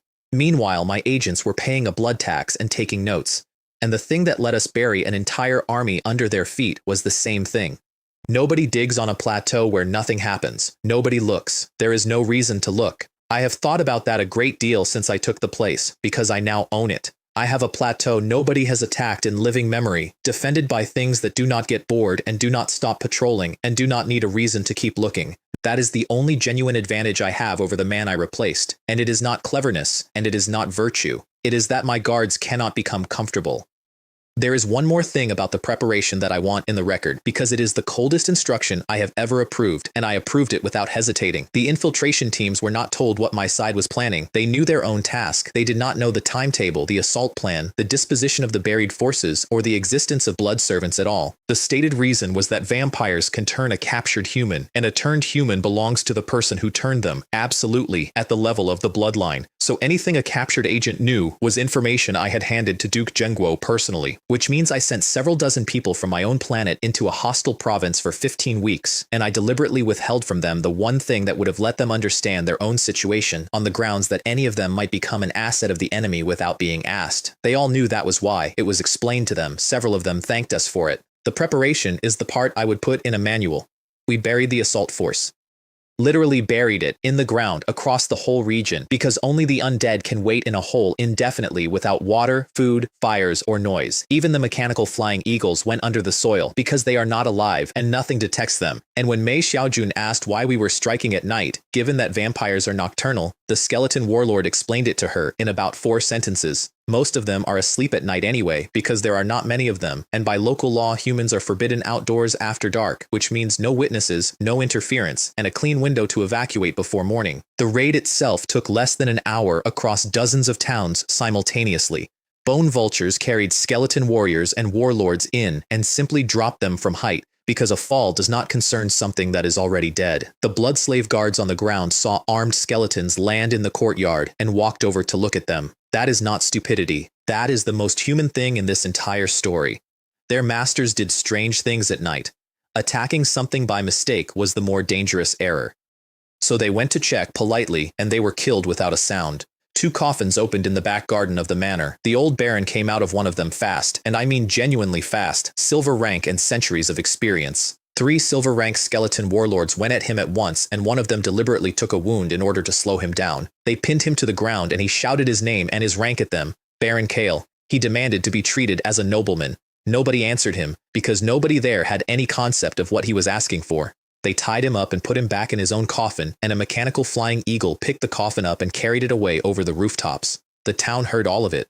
And the town did nothing, because in that place, without an order from a vampire, you do not hear anything at night. There is a detail from that night that I did not learn for weeks, and that I have not been able to put down since.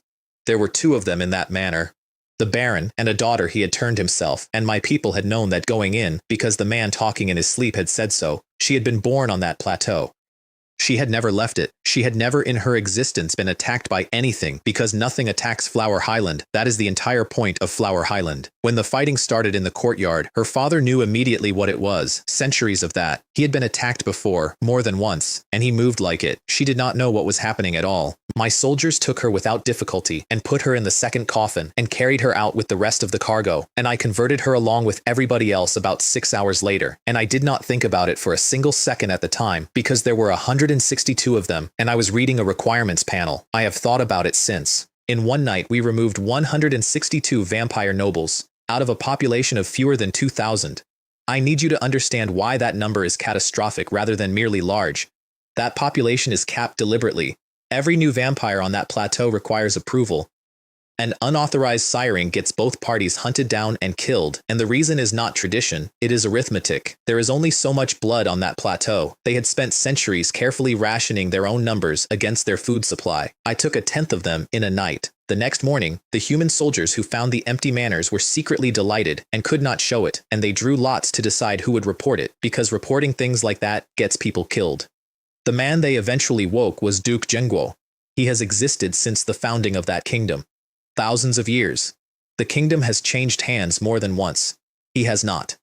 He read the report and put his hand on a table, and the table came apart, and ordinary human servants in the room fainted where they stood, and the ones who had woken him were taken outside and did not come back. And the nobles of the New Moon Kingdom, when the news reached them, were delighted. 162 vacancies. That is the whole political situation of that region in one sentence, and it explains why a treaty that had held for centuries came apart in a season. Every aging noble in that province wanted to be a vampire before they died, and the Duke controlled the waiting list, and the waiting list was too short. He was not their protector, he was their bottleneck. I converted the prisoners the moment they arrived. The prompt came up and it said that a qualified creature had been detected, and that defining a new servant type would cost 1 million spirit points. I remember being surprised. I said out loud, "Are vampires not undead?" And the answer apparently was no. They are something else that resembles a corpse and is not one. The death aura went over that cage like a fog, and the cursing stopped, and when it cleared there were no vampires and no coffins on the ground, only the belongings they had been carrying. Blood servant, apprentice rank, bloodlust, bat form, stealth, dark power, and one line at the bottom that mattered more than all the rest. They can be cultivated with blood essence stones and the blood of powerful creatures up to a maximum of gold rank, which meant that for the first time I had a unit type whose ceiling was not set by the corpse it came from. A basement appeared under my house full of upright ornate coffins, with the entrance out in the courtyard rather than inside, and I wanted on record that I did not enjoy that. There was one flaw, and I gambled everything on it. Blood servants cannot embrace. They cannot turn anyone into anything. An embrace is the entire reason the nobility of that kingdom tolerates vampires at all. So I was about to walk into a political situation posing as a vampire clan while missing the only power anybody cares about, and my entire plan rested on the hope that nobody would find out before I was too entrenched to remove. My town went to level 9 on the back of those servants, and level 9 is the ceiling. After that, there is only City, and City had a requirement list that read like a joke at my expense. Rune stone, rune crystal, 5 silver bones and 1 gold bone, 1,000,000 spirit points, 500,000 population, 20 functional buildings, 5 of them silver, a mage tower, and 10 gold rank combat powers. I read that last line and I sat with it and I worked backwards from it the way I work backwards from everything.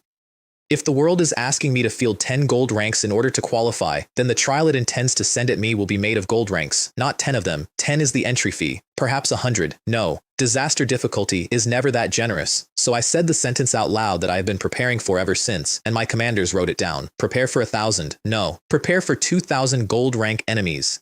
Being over-prepared costs money. Being under-prepared costs everything. I still do not have the mage tower. That is the honest state of it. Everything else on that list I can build or buy or kill for, and the one item I cannot get is a blueprint so rare that nobody who has one will sell it, because gifting it to somebody important is worth more than any price I could pay. There is a whole empire waiting on the other side of a single piece of paper I cannot find. While all that was happening, the border war started, and my army fought on both sides of it. The Blue Sand Kingdom put my 100,000 undead in the opening wave, which my heroes found funny rather than insulting. They made us the first wave, one of them said. Clever of them. And then he said something that I want to include because it defines my army better than anything I could write about them. These undead have no hatred for the living and no hunger for flesh because they were not raised by a curse or a grudge. They were made by a man. They fight for their lord's orders and their lord's interests, nothing else.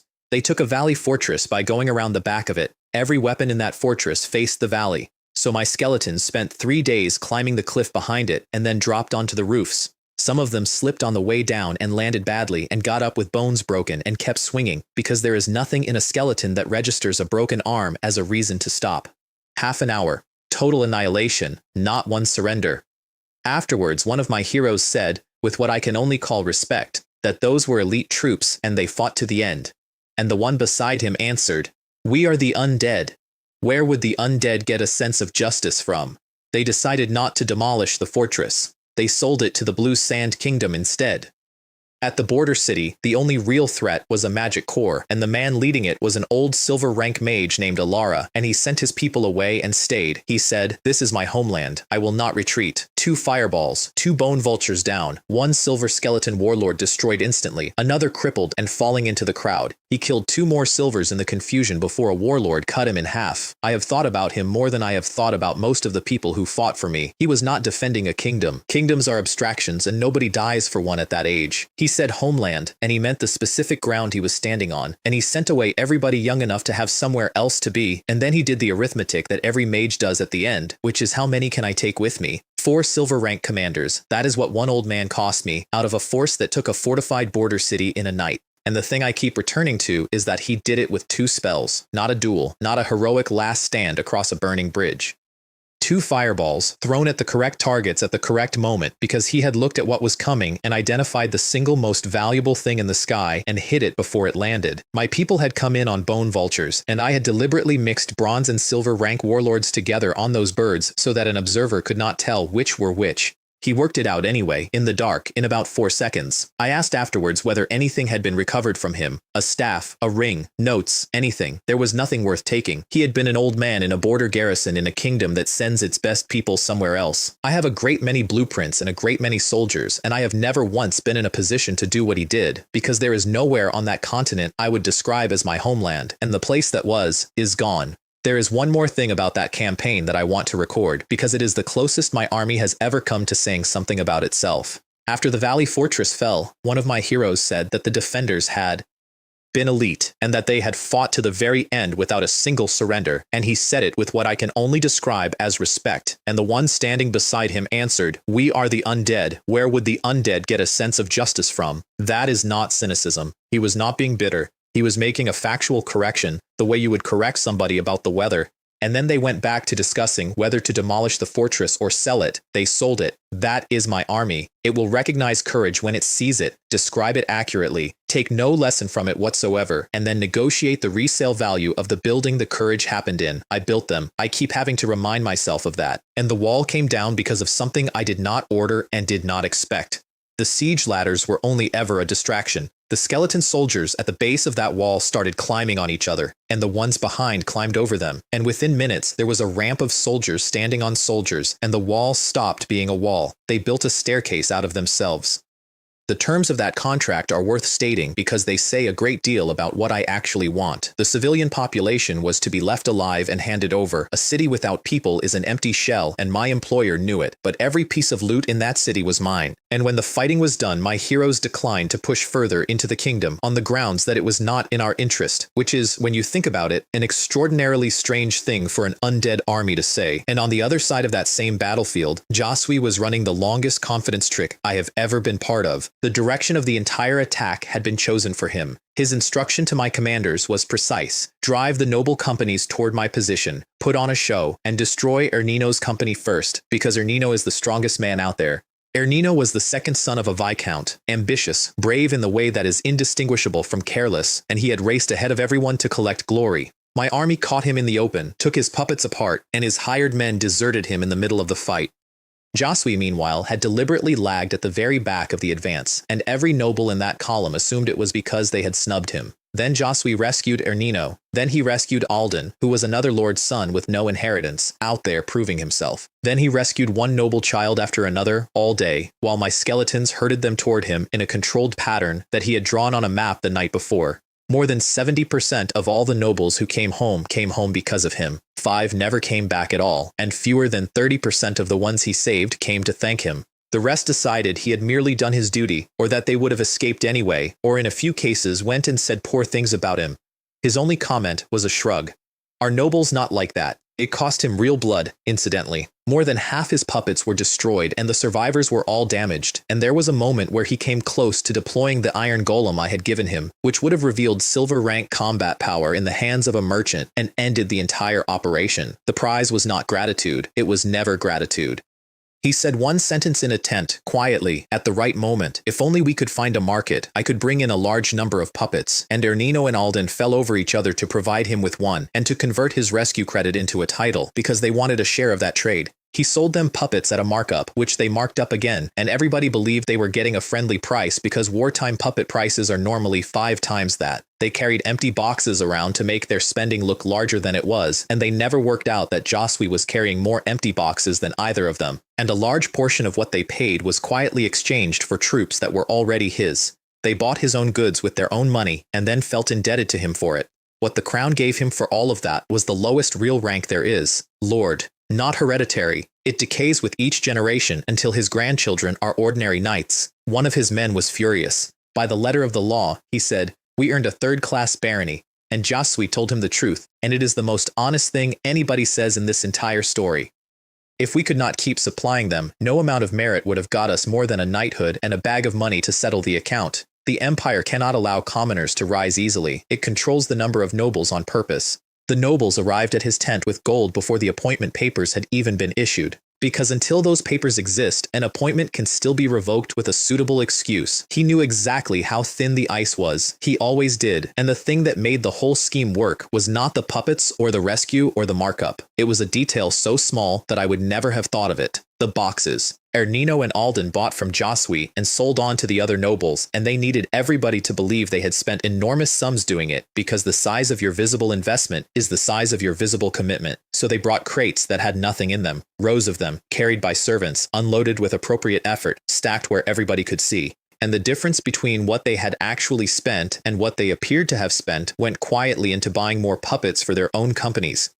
Anybody paying attention could have worked it out. Their troop deployments did not match their crates. Nobody said anything because everybody there would have done the same thing, and because both of them had fathers powerful enough that making an issue of it would cost more than it gained. What none of them worked out is that Josui was doing it too, more heavily than either of them. His stack of empty crates was larger, because his entire strategy depended on the assembled nobility of that province looking at a merchant and concluding that his wealth was beyond their reach. And it worked precisely because it is the trick they were all running. You cannot spot a lie you are telling at the same time.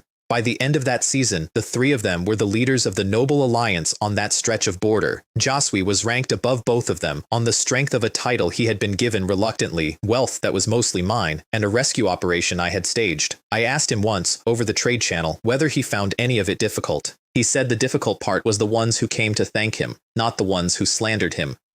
He had expected those and had already decided what he was going to do about them, which was refuse to sell to them and let Alden pick them up afterwards, which is exactly what happened and which Alden had already anticipated and welcomed. He said the difficult part was the young ones who came to his tent genuinely grateful, who had been terrified in a field, who believed that a stranger had ridden into a collapsing battle to pull them out of it, because that is the kind of man he is. He said, they are going to spend the next 10 years telling that story about me, and I said something reassuring, because that is what you say. And he said, no, you misunderstand. That is the point. That is exactly what I paid for. That was the moment I understood that I had not recruited a merchant. I had funded something, and the something was going to keep growing whether I continued funding it or not, and one day it was going to be a peer rather than an asset.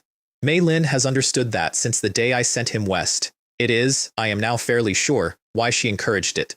Before the war, I had to solve the sea, and solving the sea is how I found out what my faction is actually for. It started with the stupidest army I have ever seen. The Murlocs came back for the coast. Over 100,000 of them, gathering offshore for days, and I had maybe 200,000 lobsters and no naval experience whatsoever, and I was genuinely worried, because 100,000 of anything is 100,000 of something, and then they attacked in the worst possible way, which is that they did not attack at all. Parts of them did. They had no commander. Not a bad commander. None. And the front ranks got impatient waiting and went in on their own initiative and got destroyed, and the rest of them watched it happen and did nothing. And when the survivors of that charge swam back, the ones who had stayed behind mocked them. I stood on that shore and watched a force that outnumbered mine dismantle itself over 4 days in increments, and I said something out loud to Mei Lin that I have not been able to improve on since.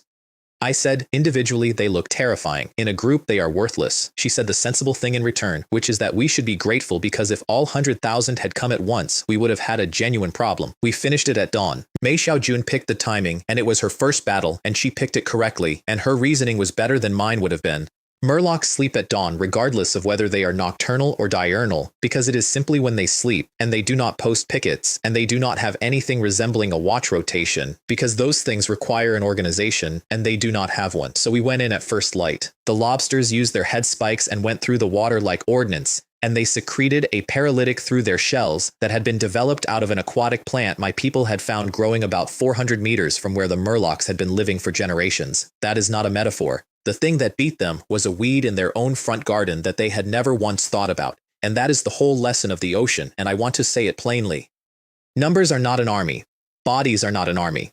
What makes an army is that somebody is telling it what to do, and it does that thing. My skeletons are, individually, worse than almost anything they fight. Weaker than an orc. Weaker than a snake man. Vastly weaker than a murloc in water. They win because there is exactly one will in the entire formation and it goes all the way down. There is a version of that sentence which is inspiring and a version which is not, and I have never been able to decide which one I am living in. After the Murlocs, the sea belonged to me, and then it started with a fish. There was a gold-rank sea beast in the water between my coast and that plateau, 50 meters long, shaped roughly like a ribbon fish with a head that was not a fish's head at all, and it had gathered every other sea creature in the region into something that behaved like an army. The vampires had put it there, not created it, provoked it. Duke Zhengguo had told his people to add some spice to the seawater, and large bats had been going out over open ocean at night and dropping something in, and every predator for 100 kilometers had gone mad. Mei Lin caught that. Not my heroes.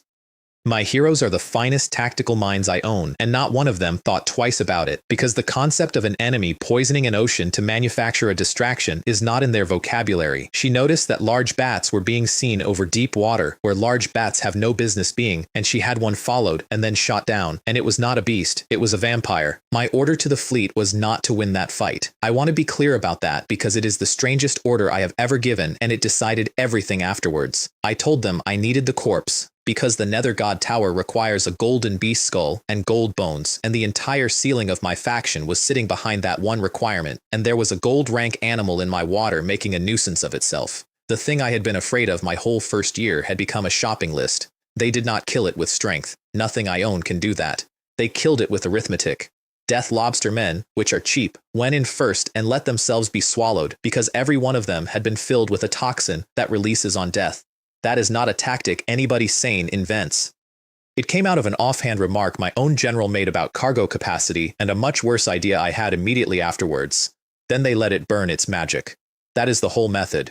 Gold rank is not invincible, it is enormous, and enormous things have reserves, and reserves are finite. It threw underwater cyclones with lightning in them that turned my soldiers into nothing at all. It killed 3 silver rank heroes in a row, breaking out of the first encirclement, and every single one of those was a withdrawal from an account it could not top up. And when it broke out with about 1/5 of its power left, it ran into a second ring made of something it had never seen in its life. Gargoyles, stone constructs, 3 meters, wings, and a hardness that has nothing to do with being a sea creature. It rammed them because ramming had worked on everything else, and it shattered several and came away dazed because they do not give. Then the lobsters wrapped it, small wounds, then larger ones. Then a silver rank lobster put a water splitter through its throat. It took about a minute after that. The last thing that went through it, according to the hero who was closest, was a very simple thought. I should not have come here. That fight cost me 5 silver rank heroes, dozens of bronze, and over 1,000 black iron, and it paid for itself in a way I could not have planned. The chest was gold, my first one, and inside it was a shipyard, gold rank, which builds ocean vessels and, more importantly, researches new ones. There was a problem, which is that my territory does not touch the sea, so I dug a river. That sentence should be longer than it is. I put 100,000 laborers on it, and they cut a channel from my land to the ocean, working day and night in shifts that were not shifts because nobody needed relief, and where the ground dipped, I had them widen it until the water came in and made a lake, and I built the shipyard in the lake. The rules of that world are strange enough that the river simply kept flowing once it existed. It did not silt. It did not fail. I had added water to my territory by deciding to. There is a thing I did not do at that point that I want to flag, because it is the only genuinely clever decision in this section. Somebody asked why I did not simply plant a subsidiary territory on the coast instead of digging for a week. Subsidiary territories are cheap. There is no stated limit on how many you can have, so the obvious move was to put one on the beach. And I said no, and my reasoning was this. The natives of this world have had the Lord ability for generations. If subsidiary territories were as cheap and as unlimited as they appear, the entire continent would be carpeted with them, and it is not. Which means there is a catch that nobody has told me about, and until I find out what it is, I am not spending a single one. I dug the river instead. Months later, when I finally built one and watched the material cost for the next one double, and then understood that destroying one does not reset the counter, I sat down and felt something I do not often feel, which is relief at a thing I did not do. The fleet that came out of that shipyard changed what I was. There is a cargo ship that holds 10 times its own volume and looks exactly the same loaded or empty, so that no pirate on that ocean can tell which of my ships is worth taking. There is a heavy troop transport with an ability that is not listed anywhere on its panel, which I only discovered because winter arrived and one of them sailed straight through the ice on my own river and the ice closed up again behind it. My fishing boats could not follow and had to queue behind the transports like ducklings. There is a heavy warship with 12 concealed ballistae, each hitting like a silver rank fighter, and a structure amidships that gathers magic and builds a fireball comparable to a peak silver spell. And there is a thing called the Maui algae ghost ship, which is stealthed, sails underwater, entangles with seaweed, and does not have a crew in the ordinary sense. It collects wronged souls. It develops over time a degree of consciousness of its own. When the first one came out of the yard, nobody wanted to board it. Not my people from Earth, not the natives, and honestly, not me. I stood on the dock and felt cold for no reason I could point to, and Xiao Hua, who is Mei Lin's assistant and the single most guileless person in this entire story, walked straight up the gangplank to have a look, noticed nothing, and had to be physically pulled off it by Mei Xiaojun, who explained that it was a ghost ship and therefore extremely unlucky. At which point Xiao Hua became terrified retroactively and had to sit down. There is a version of this story where she is a joke. She is not. She collapsed and went white at the end of the first battle she ever watched, and she got back up on her own 2 minutes later because she knew perfectly well how many people wanted her job. And there were 2 ships on that list I could not build. The Ghost Ship and the Sea Fortress, which is a mobile marine territory, both gold rank. And gold rank buildings cannot exist in a town. That was the first time the city requirement actually bit me, and it is the specific and infuriating experience of owning something and being told you may not have it yet. The other thing the sea gave me was the Fishman phantoms, ghosts. Translucent, almost impossible to see in water, faster underwater than anything I own is in the air, and they cost no corpses at all, only spirit points, possession, which lets them attach to a living creature and steer its actions, and, if the level gap is wide enough, its thoughts. corpse manipulation, which lets them puppet a body and swap to another body when that one is destroyed, and which makes them effectively immune to anything that is not magic, and soul freeze, which does exactly what the name says, and which produces actual frost on the outside of the target while it does it. I built a few hundred, and then I looked at the spirit point cost and stopped, because 1,000,000 points buys me 100 of them, which becomes 3,600 after I split them, and in an ocean that is nothing at all. That is the real limiting factor now, incidentally. Not corpses anymore, not materials, souls. I have reached the level where the only thing I am short of is the thing that cannot be farmed. And then winter turned my trading floor into a weapon. I have told you what winter did to farming. What I have not told you is what Mei Lian did with it. There was a man who owned a blueprint for a sailor camp, undead specific, which meant it was worthless to every single person on that continent except me, and he wanted 10 million gold coins for it. She did 4 things. She pointed out, accurately, that nobody else can use it. She pointed out that it was winter. She said the sea had frozen, and she posted a photograph of iced and fishing boats to prove it, and the photograph was real, and it was real because she had ordered my people to stop filming the transports breaking ice weeks earlier specifically so that this conversation would go this way. And then, when he still would not move, she showed him a formation of silver rank skeleton warlords, with the system certification visible, which is the local equivalent of opening a briefcase full of money and closing it again. He came down to 1 million gold and 5 silver rank skeleton warlords, from 10 million. And when I asked her afterwards why she had not simply crushed him flat, because she plainly could have, she gave me the answer that is the reason I let her run everything. Because he will grow, she said. And when he grows, I would like to still be able to do business with him. And then the war for Flower Highland began, and it began with cameras. That is not a joke. In that world, there is an object called a photography crystal, and its properties are extremely specific. You can cut things out of a recording, you can add things to it, but you cannot alter what is there, and any editing leaves traces that a competent mage will find. So the first battle was fought over what people would be shown. The vampires sent blood slaves to provoke my forces over and over for days. My order was to stand still and take it, and not to respond until some of my soldiers had actually been destroyed. When my line finally moved and wiped them out, both sides put their crystals away at the same moment. Everyone had been filming. They released an edited version. Viridian released the complete one. Vance Sterling, the largest landholder in that region, checked it, found the omission, and the noble block that had been solidly behind the Duke went soft overnight. They split 4 ways. One group said it was an internal vampire affair and humans should stay out. One backed the Duke. One backed us, for the obvious reason that the Duke had been rationing immortality too tightly for too long, and a small neutral faction privately wished both sides would destroy each other and were too few and too weak to matter. The Crown's ruling, when it came, was a masterpiece of cold administration. Settle it yourselves. Do not let it spill beyond the plateau, and do not damage the ordinary human population. Soldiers were explicitly not covered by that protection. The stated reason for protecting civilians was that commoners are the foundation of an empire. The unstated one was that they are also the food supply, and a vampire province with no people in it is worth nothing to anybody, and privately Vance Sterling told Viridian the rest of it. Take and hold land, and the crown will grant you a title and recognize you as legitimate, which meant the royal family had decided to let 2 vampire factions grind each other down inside their own borders and then deal with whatever crawled out. Viridian understood that perfectly. They raised glasses to each other, and neither of them believed a word.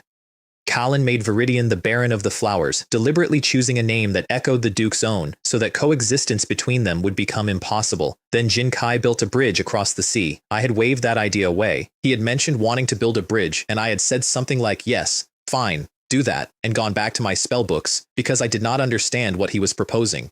He connected the island to the plateau, nearly a kilometer of open water. 5 sections stepped with translucent cylindrical shells over the walkway so that the sea wind could not take anyone off it, standing on pillars driven all the way down. He did it with skeleton laborers, a modified blueprint, and no other tools. The people from Earth who saw it finished stood and stared at it. Several of them said that building it back home, before the rules changed, would have been difficult. I looked at the image of that bridge for a long time, and I said something out loud that I have not been able to take back since. Why does a native hero think bigger than I do? I am from Earth. I keep looking at this world through the eyes I brought with me, and they are the wrong eyes. There is a small thing attached to that scene that I love. One of the heroes complimented Jin Kai on his leadership, and Jin Kai told him to stop learning that sort of talk. The undead have no use for flattery. They only picked it up because their lord is a human, And then my own people sold me. I want to tell this part carefully, because it is the part that changed how I run everything. There was an old man from Earth named Chen Bao. He was one of a group, older people mostly, some of them ill, all of them looking at the same fact from different angles. They had arrived in a world where an entire race walks around with functionally unlimited lifespan, and they had watched other old people die of ordinary old age in a place where that had stopped being necessary. They had tried offering the vampires their own territories. The vampires were not interested, because anything you own can simply be taken. So Chen Bao went to Duke Zhenguo and offered him the only thing he had that was worth anything, me. He told the Duke that Viridian was a figurehead. He told him the whole command structure. He told him where Jinkai was. He told him that the great majority of my forces had already been committed to the plateau and the island was thinly held. And he told him the one thing that decided the Duke's next move, that I had no gold rank subordinates, only a handful of silvers. The Duke asked him why he was not simply joining me instead. There were blood servants on my side after all. There was a path. And Chen Bao's answer is the reason I stopped thinking of my countrymen as automatically mine. If we join them, he said, we would be the subordinates of a blood servant, who is the subordinate of an earthling. He could accept kneeling to a native. Earth had been swallowed whole, so the powers of this world are obviously beyond us, and there is no shame in that. He could not accept kneeling to one of his own. The Duke gave him the embrace that night, and Chen Bao walked back to his conspirators young. That meeting is the part I would give a great deal to have watched. A room somewhere on that plateau, mostly full of old people, some of them ill. All of them from my planet, all of them people who had survived the end of the world and then discovered that surviving the end of the world does not exempt you from your own body. That is the thing nobody talks about in the forums. We arrived on a world where a substantial fraction of the population is functionally ageless, and we arrived carrying our own ages with us. And for the young ones, it was an abstraction, and for the old ones, it was a countdown they could suddenly see. They had tried the honest route first. They had gone to the vampires with offers. Several of them had offered their own territories. And the vampires had not been interested, for a reason that is almost funny. Why would they buy something they could simply take? So those people had been sitting in that room for months with no leverage and no path and a great deal of time to think, and then one of them took a risk and came back through the door, looking 40. I have thought about what that room must have felt like. And then I have thought about what came next, which is that his co-conspirators immediately began discussing, in the same conversation, how they would eventually replace him once they had their own fangs. They said it politely. They said it the way people say those things, in the future tense, with the edges filed off. Everybody in that room understood, and Chen Bao, who had walked into it intending exactly the same thing about the Duke, sat there and did not care at all, because the part of him that would have cared had been removed 6 hours earlier, and he had not noticed it going. That is the horror in this account. Not the vampires, not the sea monster, not the field of bodies at Rock Oasis. It is a man selling his species for a longer life, and the transaction quietly, including the reason he wanted one. I executed most of the people from that room, not him. He was on the other side of a battle line by then, and I have never confirmed what happened to him. And when Duke Zhenguo died and the bloodline suppression came off every vampire on that plateau at once, I have wondered on and off what that felt like for somebody who had only been under it for a few weeks. Whether the part that got removed came back, whether he stood there in the middle of a collapsing province and remembered what he had originally wanted, I hope not. That is a genuinely strange thing to hope, and I have examined it, and I still hope it. And here is the part that I cannot get out of my head. Chen Bao had gone into that arrangement intending to rise. He had a plan for eventually taking control, the way people like that always do. After he was turned, that thought did not weaken. It vanished. He submitted completely, from somewhere far below the level where decisions are made, because a vampire's control over their own bloodline is close to absolute, and it is not a matter of persuasion or fear. It is written into what they now are. He sold his species for eternity, and the purchase price included the part of him that wanted anything for himself. His friends, meanwhile, were already discussing among themselves how they would replace him once they had their own fangs. Everything he told the Duke was true, and Mei Lin had known it would happen from the beginning. That is the thing. She had assumed from the first day we started recruiting people from Earth in numbers that some of them would defect to whoever offered the most, and she had structured what people were told accordingly. Whole categories of information had simply never entered the pool, so the Duke acted on a picture that was accurate and 2 months out of date. 6 gold rank vampires came down onto the island at night, and they were correct that the main army had left. The first thing that happened to them was the towers. I had covered that coastline in Death Key towers. Individually, they hit like a bronze rank fighter, which is nothing to a gold, but they hit at long range range, and there were dozens of them, and they all fired at once, and several silver and bronze rank vampires were falling out of the sky before anyone understood what was happening. The second thing that happened to them was my navy. More than 20 warships lit up at the same time, and each one carries a structure that gathers magic and builds a fireball comparable to a peak silver spell, and they all converged on the same patch of air. Nobody died. I want to be accurate about that. 2 of the 6 were critically wounded, and the other 4 were badly hurt, and my captain said the honest thing immediately afterwards, which is why I trust him. Those fireballs are slow to build and slow to fly, he said. Without a silver rank captain, we cannot speed them up. The only reason we hit anything is that they were surprised and close. I could not fully use my own warships, because sailors cap at bronze in my faction, and a silver ship needs a silver captain to reach its real strength. That heavy warship, fully crewed, would fight like a gold rank vessel. Mine fight at about half. And then the third thing happened to them, and it is my favorite moment in this entire war. 12 gold rank blood servants came out of the dark. The vampires stopped mid-air, and one of them said the line that I would pay money to have heard in person. You all look identical. These are sextuplets. Wait, why are there 2 sets of sextuplets? There were 3 sets by the end of it, because Viridian had reached gold rank on the blood we harvested out of that sea battle, and gold was his ceiling, and once a blood servant is at their ceiling, there is exactly one thing left to do with them. I split him. 1 becomes 6. 6 identical gold rank fighters, same strength, same skills, same memories. Because the split does not divide the consciousness, it copies what is there and lets the copies drift apart into their own people over time. And the reason I trained him first and split him afterwards, rather than the other way round, is the only piece of genuine strategic thinking I can claim in this entire account. If I split first, I have to raise 6 of them, and the resources cost 6 times as much. If I raise 1 to the ceiling and split after, I pay once and receive 6. My talent is not a weapon. It is a multiplier applied to whatever I have already paid for, which means the correct use of it is always to spend everything on one thing until it cannot get any better, and only then to press. It took me 16 months to work that out. For the first year, I used it the way anybody would use it, which is constantly on everything, because the number went up, and watching the number go up feels like progress, and every single one of those splits was a mistake in exactly the same way. I doubled cheap things.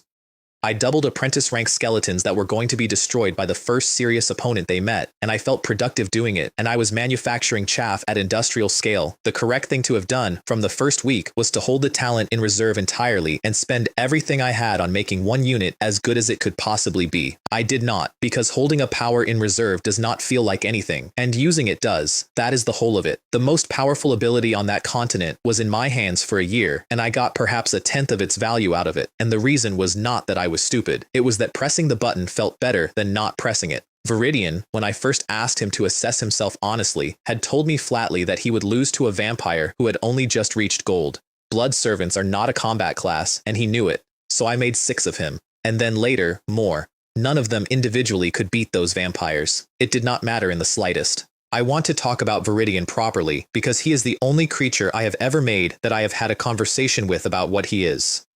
He came out of the first batch of blood servants, and among a batch of units produced identically, there is always one that turns out better than the others in every measurable way, and it does not show until they have been used. He was that one. Faster to improve, broader perspective, more intelligent, and the only one of them who ever asked me a question I had not prompted. I sent him to the sea battle to drink. That is the mechanic, and it is ugly. Blood servants do not need blood to live. They are undead. They need nothing. They drink to grow, and the better the blood, the faster.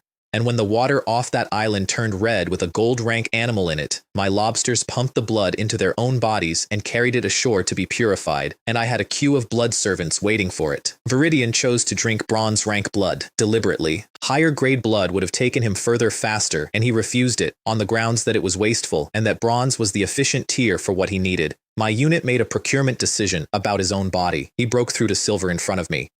His frame filled out, and then his clothes tore open across the back, and there were wings. And then I kept feeding him until he hit gold, which is his ceiling. Not the ceiling of blood servants, generally. His. He had reached the maximum his own potential allowed, and no amount of blood would ever move him again. And I asked him, before I did anything else, to assess himself honestly against a real vampire. He said, without any hesitation, and without any apparent feeling about it, that he would lose to a vampire who had only just reached gold. That is a remarkable thing to say about yourself. He is not a combat class. He is a servant type that has been forced up a ladder it was not designed for, and he knew it, and he told me so because I asked, and because a clear report is more useful to me than a confident one. Then I split him. 1 becomes 6. 6 identical gold rank blood servants, same strength, same skills, same memories, not the same person. That is the part I got wrong at first. The split copies memories, but it does not divide a mind.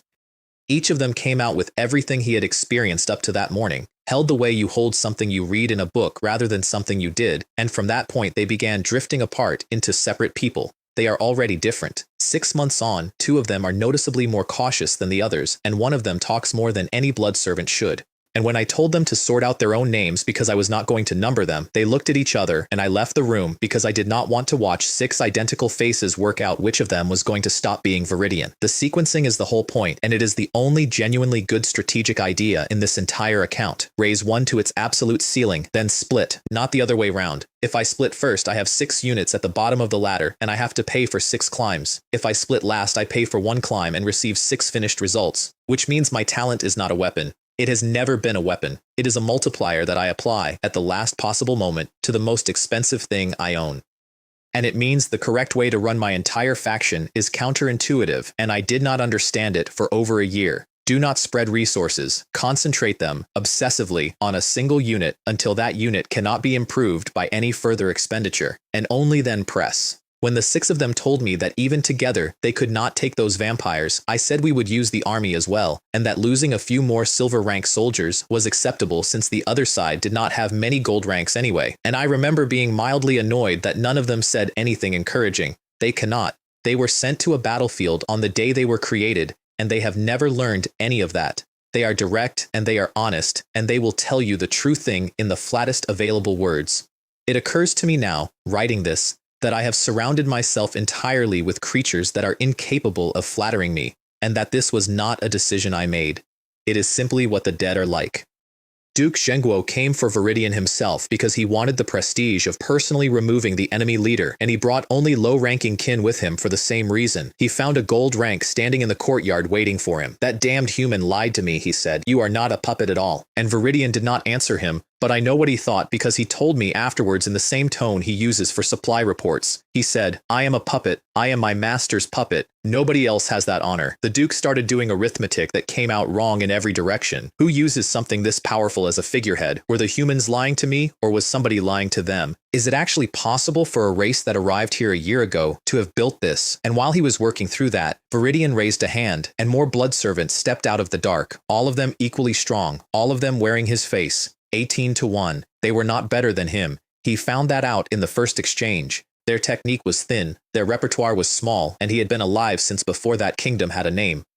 But he had not fought a real battle in years, and his edge had gone soft, and their coordination was flawless in a way that only creatures with identical memories can manage, and they were not afraid of him. He got out with one wing gone and a hole through his body and no way to fly. They had injured a few of the copies. Not one of them was seriously hurt. Ancient, brilliant, and finally destroyed by his own confidence in a report from a man who wanted to live forever. He said as he went that humans and undead were all liars. He was not wrong. He had simply never asked himself why the traitor's information had been so complete and so convenient. When Duke Zhenguo died, his entire bloodline lost their suppression at once, and that is when I learned what those vampires had actually been. They came apart instantly. Some tried to surrender to my army, and they were killed because there was no version of that plateau where they got to stay. Some scattered into raiding parties, some ran for the border, and some of them will have been sheltered by New Moon nobles who still want what only a vampire can give. And during that final flight, with nobody left to enforce the rules, they showed the civilians of that plateau what they actually thought of them. The blood tax had been a treaty. It had a rate. It was survivable. What happened in those last days was not a tax. By the time it was over, the ordinary people of Flower Highland were telling my soldiers where the remaining vampires were hiding, not out of fear of me, because they had finally seen the arrangement without its manners on. They told us about the catacombs. They told us about a valley where the old nobles who had won the lottery lived, thousands of them, and how everyone knew because fresh blood was carried up there every day and the people carrying it did not always come back. That was the moment I stopped being an invader on that plateau and became something else, not a liberator. I will not use that word about myself, but something people were willing to point at a target for. And I want to describe what actually happened to the ordinary people of Flower Highland, because it is the one part of this account where the arithmetic and the decency pointed the same direction, and I would like to be able to say that is why I did it. It is not why I did it. The Crown's ruling had been explicit. Settle it among yourselves, keep it on the plateau, and do not damage the ordinary human population. And I obeyed that ruling to the letter, and the letter was easy to obey because a plateau full of live human beings is worth an enormous amount to me, and a plateau full of dead ones is worth almost nothing. They are the tax base. They are the labor. They are, if I am being completely honest about the machine I now own, the food supply for the vampire population I am about to create and release into a neighboring kingdom. So my army fought an entire war on that plateau, and the civilian casualties were remarkably low, and the reason was economic, and my commanders understood the reason perfectly and executed it precisely. What I did not plan was the blood tax. Under the Duke, it had been a system, a rate, a monthly draw, survivable, with a doubled rate for outsiders that killed them slowly enough to be deniable. When he died and the bloodline suppression came off, that system stopped existing because the thing holding it in place had never been mercy or law. It had been him.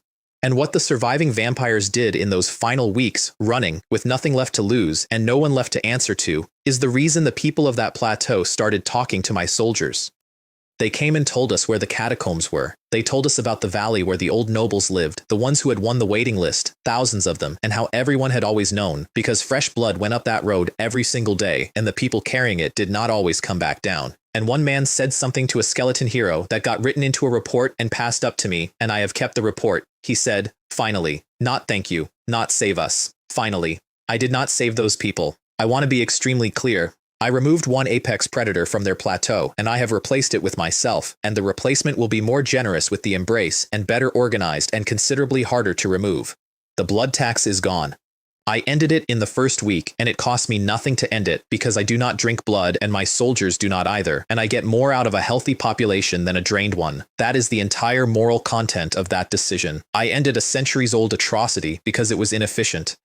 And the people up there are genuinely, measurably better off, and they know it, and they are grateful, and I have accepted their gratitude and put it in the same drawer as everything else, because it is useful, and because refusing it would be a performance. There is a version of me who would have been troubled by this. I met him in the trees on the first night with 2 goblin skeletons, and I have not seen him in a while.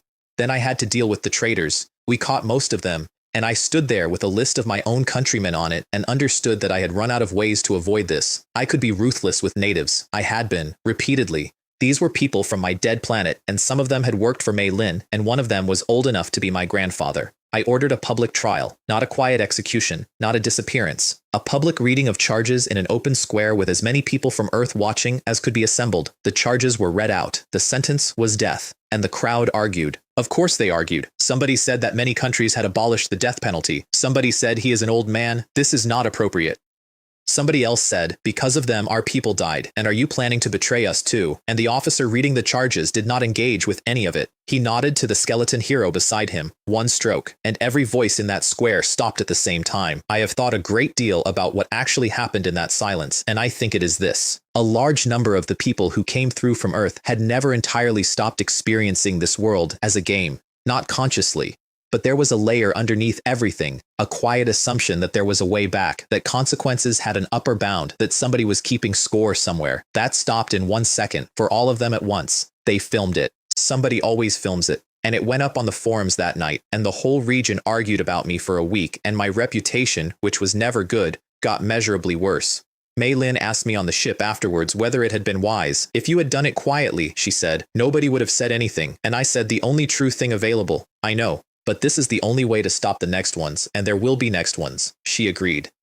Some of the traitors had been her own former subordinates. She had not been able to prevent it either, and she is far better at people than I am. What I noticed afterwards was the shape of the change. Small trades dropped off, because small traders are people, and people were angry. Large trades went up. The serious ones looked at what had happened and concluded that this was an organization that enforces its own rules, and that is worth more to them than being liked. I do not know what to do with that fact. I have simply noticed it. There was one more consequence of that morning, and it took a week to appear. The restless stopped being restless. Mei Lin told me about it before I saw it myself. She had a number of people under her who had been, in her words, holding thoughts, not plotting.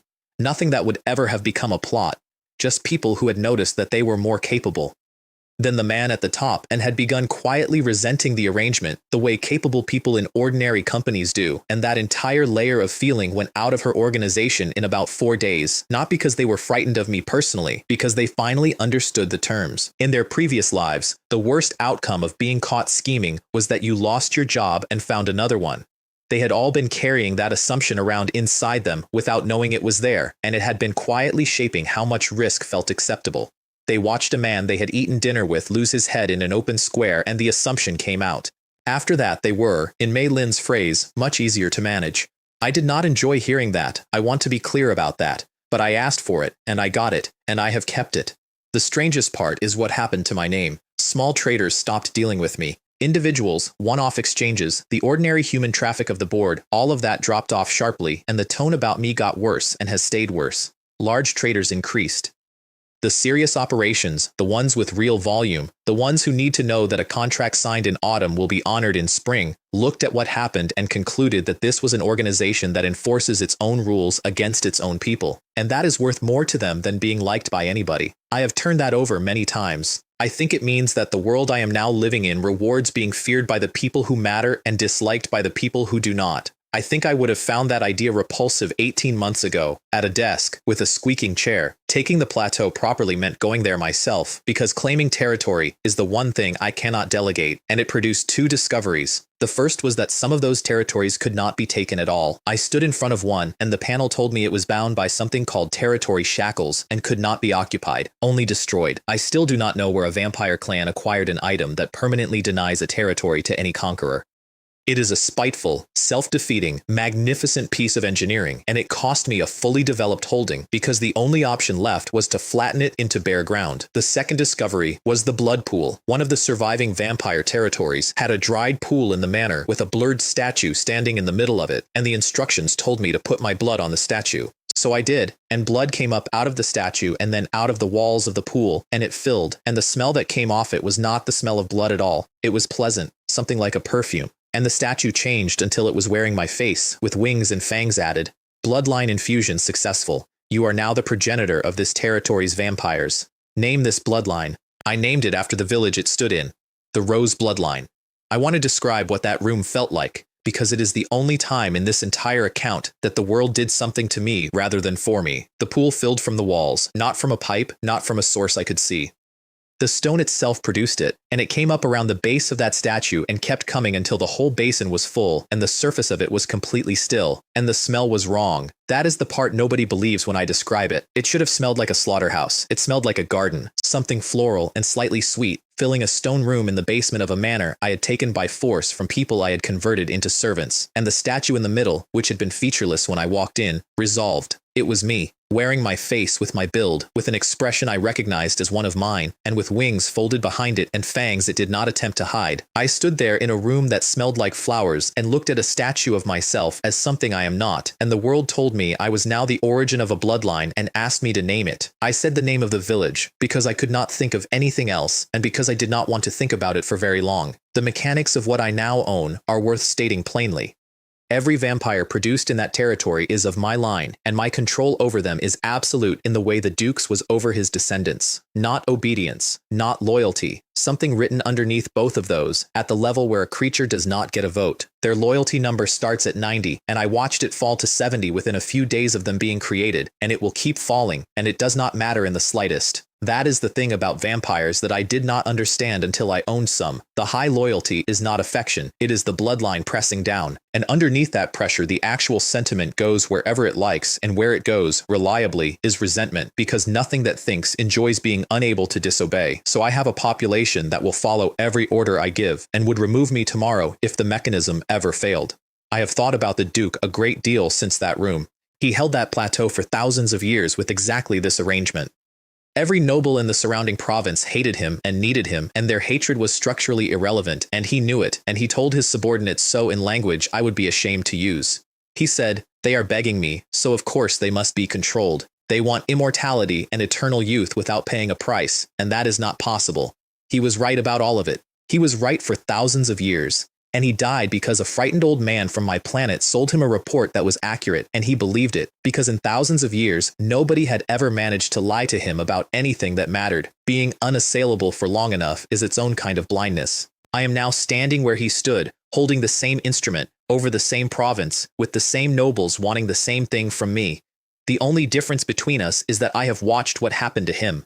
I intend to be more generous with the embrace than he was, not out of kindness, because scarcity is what killed him. He rationed immortality so tightly that every noble family within 100 kilometers was quietly waiting for somebody to offer them a better rate, and when somebody did, they took it in a season. I will give them what they want, freely, far more freely than is sensible, and the vampires I create in excess of what I need will not stay on my plateau. They will be released out into the New Moon Kingdom, into the households of the nobles who begged for them, and they will be somebody else's difficulty for a very long time, and a kingdom occupied with its own new vampires is a kingdom that is not looking north at me. I know exactly what I am doing. I want that on the record too. There is one more thing in that territory, and it is the quiet one, and I think it may end up being the largest thing in this entire account.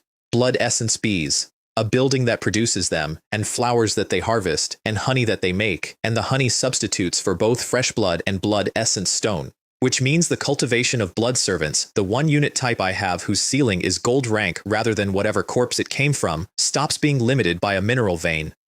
It becomes farming. I gave the order the same day. Every part of Flower Highland not required to feed the human population is to be planted with blood essence flowers. Somewhere at the end of enough seasons, that is a field that grows gold rank soldiers, and I will still be a bronze rank man standing behind them, watching. I want to be plain about what I am now, because I have not fully absorbed it myself. I am not a vampire. I did not become one, but I am the origin point of a vampire bloodline, and every vampire made in that territory is mine at the level that the Duke's descendants were his, which is to say completely. Their obedience is not a decision they make. I can create vampires now, actual ones, with the embrace, which closes the hole in my cover story and gives me the one currency the nobility of that entire kingdom actually wants, and I intend to spend it. The plan is not subtle, and it is not kind. Grant embrace slots to the surrounding nobles generously, far more generously than the Duke ever did. Let them all get what they have been waiting decades for, and then let the vampires I do not need go free, out into the New Moon Kingdom, where they will be somebody else's problem for a very long time. A kingdom busy with its own vampires is a kingdom that is not watching me.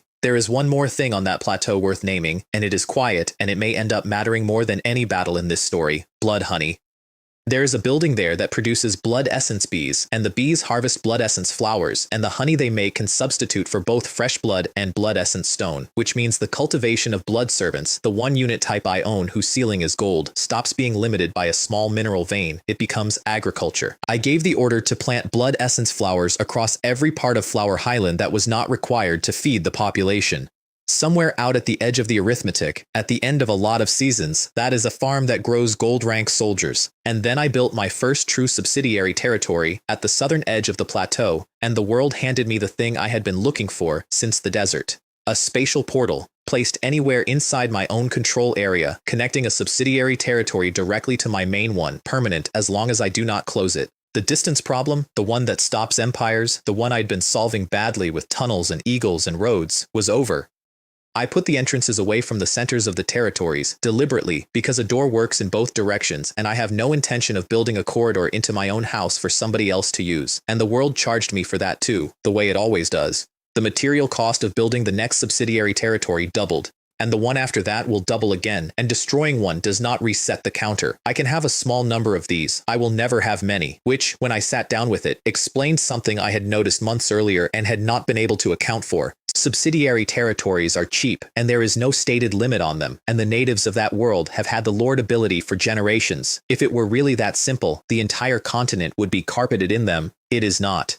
I had already guessed there was a catch, and I had been holding my quota back until I found out what it was, and that is the only reason I did not waste all of them early. That is, honestly, the closest thing to wisdom I have managed in a year. Not solving the puzzle, noticing that the puzzle existed, and refusing to spend anything until I understood it. And then, having won it, I nearly lost the plateau to my own people, not to a revolt, to enthusiasm. Flower Highland is enormous, and most of it was not under my direct control, and it is full of living human beings who need administration. And I had, by that point, several thousand people from Earth working under Mei Lin who had spent a year doing careful, unglamorous, subordinate work and who had just been handed a province with empty space in it. Some of them submitted proposals, and then a few of them stopped waiting for answers to their proposals, organized labor, and simply began building. Their reasoning was not malicious, and it was not stupid. It was that if they built something impressive and then presented it finished, they would be promoted on the strength of it. Once one group did it, everybody did it. By the time Mei Lin found out, there were construction projects going up across a province with no coordination, no shared plan, and no agreement about anything, and I only learned about it because it got popular enough on the forums to reach me. Her fix was better than mine would have been. I wanted to stop it. She said, "Do not stop it. Redirect it. They want status, so give them status. Real titles, real authority, but only on Flower Highland, managing human populations in small districts. It costs me nothing, and it satisfies the thing that is actually driving them. And then discipline a few of the worst offenders, publicly but not severely, because if nobody is made an example of, the next round will be bolder. And then plan the province properly, so that ambition has somewhere legitimate to go." I approved all of it because the order still has to come from me, which is the one structural fact that keeps this whole organization pointed in a single direction. She made a comment while we were sorting it out that I have not been able to shake. She said, "Imagine a town with dozens of buildings in it, and no two of them agreeing about anything." She was talking about architecture. She was also, I am fairly sure, talking about the organization. And around the same time, the Sun Tower produced something that will end up mattering more than any of the fighting in this account: an adhesive. One bottle of concentrate mixed into a ton of water. It bonds sand and gravel fast, and the result is as hard as cast iron. Coat a wall surface with it, and the wall reaches the defensive rating of a bronze rank structure. Thicken the coat and it goes higher. It sets completely in 2 hours. I read that description and I said the obvious thing out loud, which is that somebody in my alchemy workshop had invented cement, except that it was better than cement in every way that matters. And here is why. That is the most valuable thing in this account. No kingdom on that continent can build its ordinary towns out of territory structures. It is not that they are unwilling. The resource cost is absurd, and the returns are pointless for a market square or a farmhouse or a mile of road. So every ordinary building in every ordinary settlement in every kingdom on that continent is built the ordinary way, and I can now sell all of them a bucket that makes their walls harder than anything they have. I handed it to Mei Lin and told her to work out how to sell it, and she went quiet for slightly too long, which is what she does when the number in her head is large. So where does that leave me? Flower Highland is mine. Viridian rules it as a baron with a legitimate title from a kingdom that granted it, hoping we would destroy each other. The sea lanes are open, and every coastal city in the New Moon Kingdom now waits for my trade fleet, which has done more to reduce their hostility than any battle ever could. Both kingdoms hire my armies. I want to walk through how that happened, because it was not a scheme. Nobody sat down and designed it. It assembled itself out of 2 separate acts of self-interest, and I only noticed what I was holding after it was already in my hands. The Blue Sand Kingdom hired me first, and after my 100,000 took a fortress and a border city, inside a week they came back and asked for 1 million. Their reasoning was written on their faces, and their finance officer said most of it out loud. The undead are cheap. You pay in wealth and materials rather than in your own dead sons, and the more of them that get destroyed, the fewer of them there are. And if it turns out they cannot replace their losses, then we have learned something important about how strong they actually are and what we should do about a large undead nation sitting inside our own borders. Every part of that is a threat, and every part of it is also a legitimate business proposal, which is why Mei Lin told me to take it. She read it exactly. It is a test, an attrition play, and a self-funding one, since whatever they plunder will exceed what they pay me. And the critical part is the branch at the end. If we cannot field the numbers, they conclude we are weak, and the next thing that happens is not another contract. So we fielded 2 million, not 100,000, 2 million in the open, on flat ground, in a single gray-white sheet that took most of an hour to walk past. I watched Count Kalen's face change while he looked at it, and I watched him arrive at a conclusion that was wrong in exactly the direction I wanted. He decided we must have converted every single desert snake person we had killed. He decided we must have an actual territory of the undead camp behind us, which is true, and which he had until then only suspected. And he decided to be extremely careful with us, which was the entire objective. I did not accept corpses as payment on that contract. That was deliberate on their side, and I let it pass without comment, because a supplier who complains about the terms is a supplier who is telling you what he needs. Then the New Moon Kingdom hired me too. That is the part that still makes me laugh. They had been on the receiving end of my army for a season. They had lost a valley fortress and a border city to it, and their response, once they worked out that this was a mercenary business rather than an invasion, was to send a formal request asking to hire the same service. 2 letters arrived for Viridian on the same week, one from the Frontier Command, asking for troops, one from the royal family, asking for troops, and hinting, not very subtly, that a certain number of embrace slots for certain important people would be looked upon favorably and would improve our standing considerably. So the crown of the New Moon Kingdom was, in writing, asking a vampire baron they had installed themselves to give their own nobles immortality in exchange for legitimacy. I said yes to all of it, and that is how I ended up on both sides of the same war. Mei Lin pointed out the risk before I did, which is that 2 armies of identical low-ranked skeletons meeting on a battlefield is a fact that a competent observer will eventually notice. Her solution was to make sure they fought, not to stage a farce, to actually fight hard, in public, in front of both employers, with real losses on both sides. So they do. Twice a month, at the border, my soldiers destroy my soldiers, while 2 kingdoms watch and take notes and feel reassured, because obviously these cannot be the same faction. Look at how they hate each other. What neither of them has noticed is the composition of the casualties. The units dying in those clashes are apprentice rank, every time. The Black Iron units come off the field almost untouched, and the Bronze units are never committed at all, and my heroes are running both sides of that engagement from opposite ends of the same field with a schedule they agreed on beforehand. I am being paid by 2 kingdoms to destroy my own cheapest product in front of an audience, while my expensive product improves through combat experience at no cost to me. There are days when I look at that arrangement and I do not entirely recognize the man who set it up. That will not hold forever. One day a quartermaster in one capital will compare a payroll with a captured requisition from the other, and the whole thing will come apart in a single afternoon, and both kingdoms will arrive at the same conclusion about me at the same time. I have thought about what I will do on that day. I do not have an answer yet. What I have is a plateau, a desert, a coastline, a swamp, and a very large number of soldiers who will still be standing exactly where I left them when that day comes. I have no mage tower, which means I have no city, which means the Nether God Tower sits in my inventory doing nothing, which means my entire faction is still capped by other people's corpses. And the North is about to happen. Lin Shui called me directly, which she had never done. She runs my border fortress and market below the plateau, and her reports are routine and monthly, and she does not use the emergency channel. She used it. She said there was movement in the forest north of the military position, large numbers gathering, almost certainly trolls. And her analysis was the part that made me put everything else down. Winter has emptied the forests up there. The trolls are not gathering because they have a plan.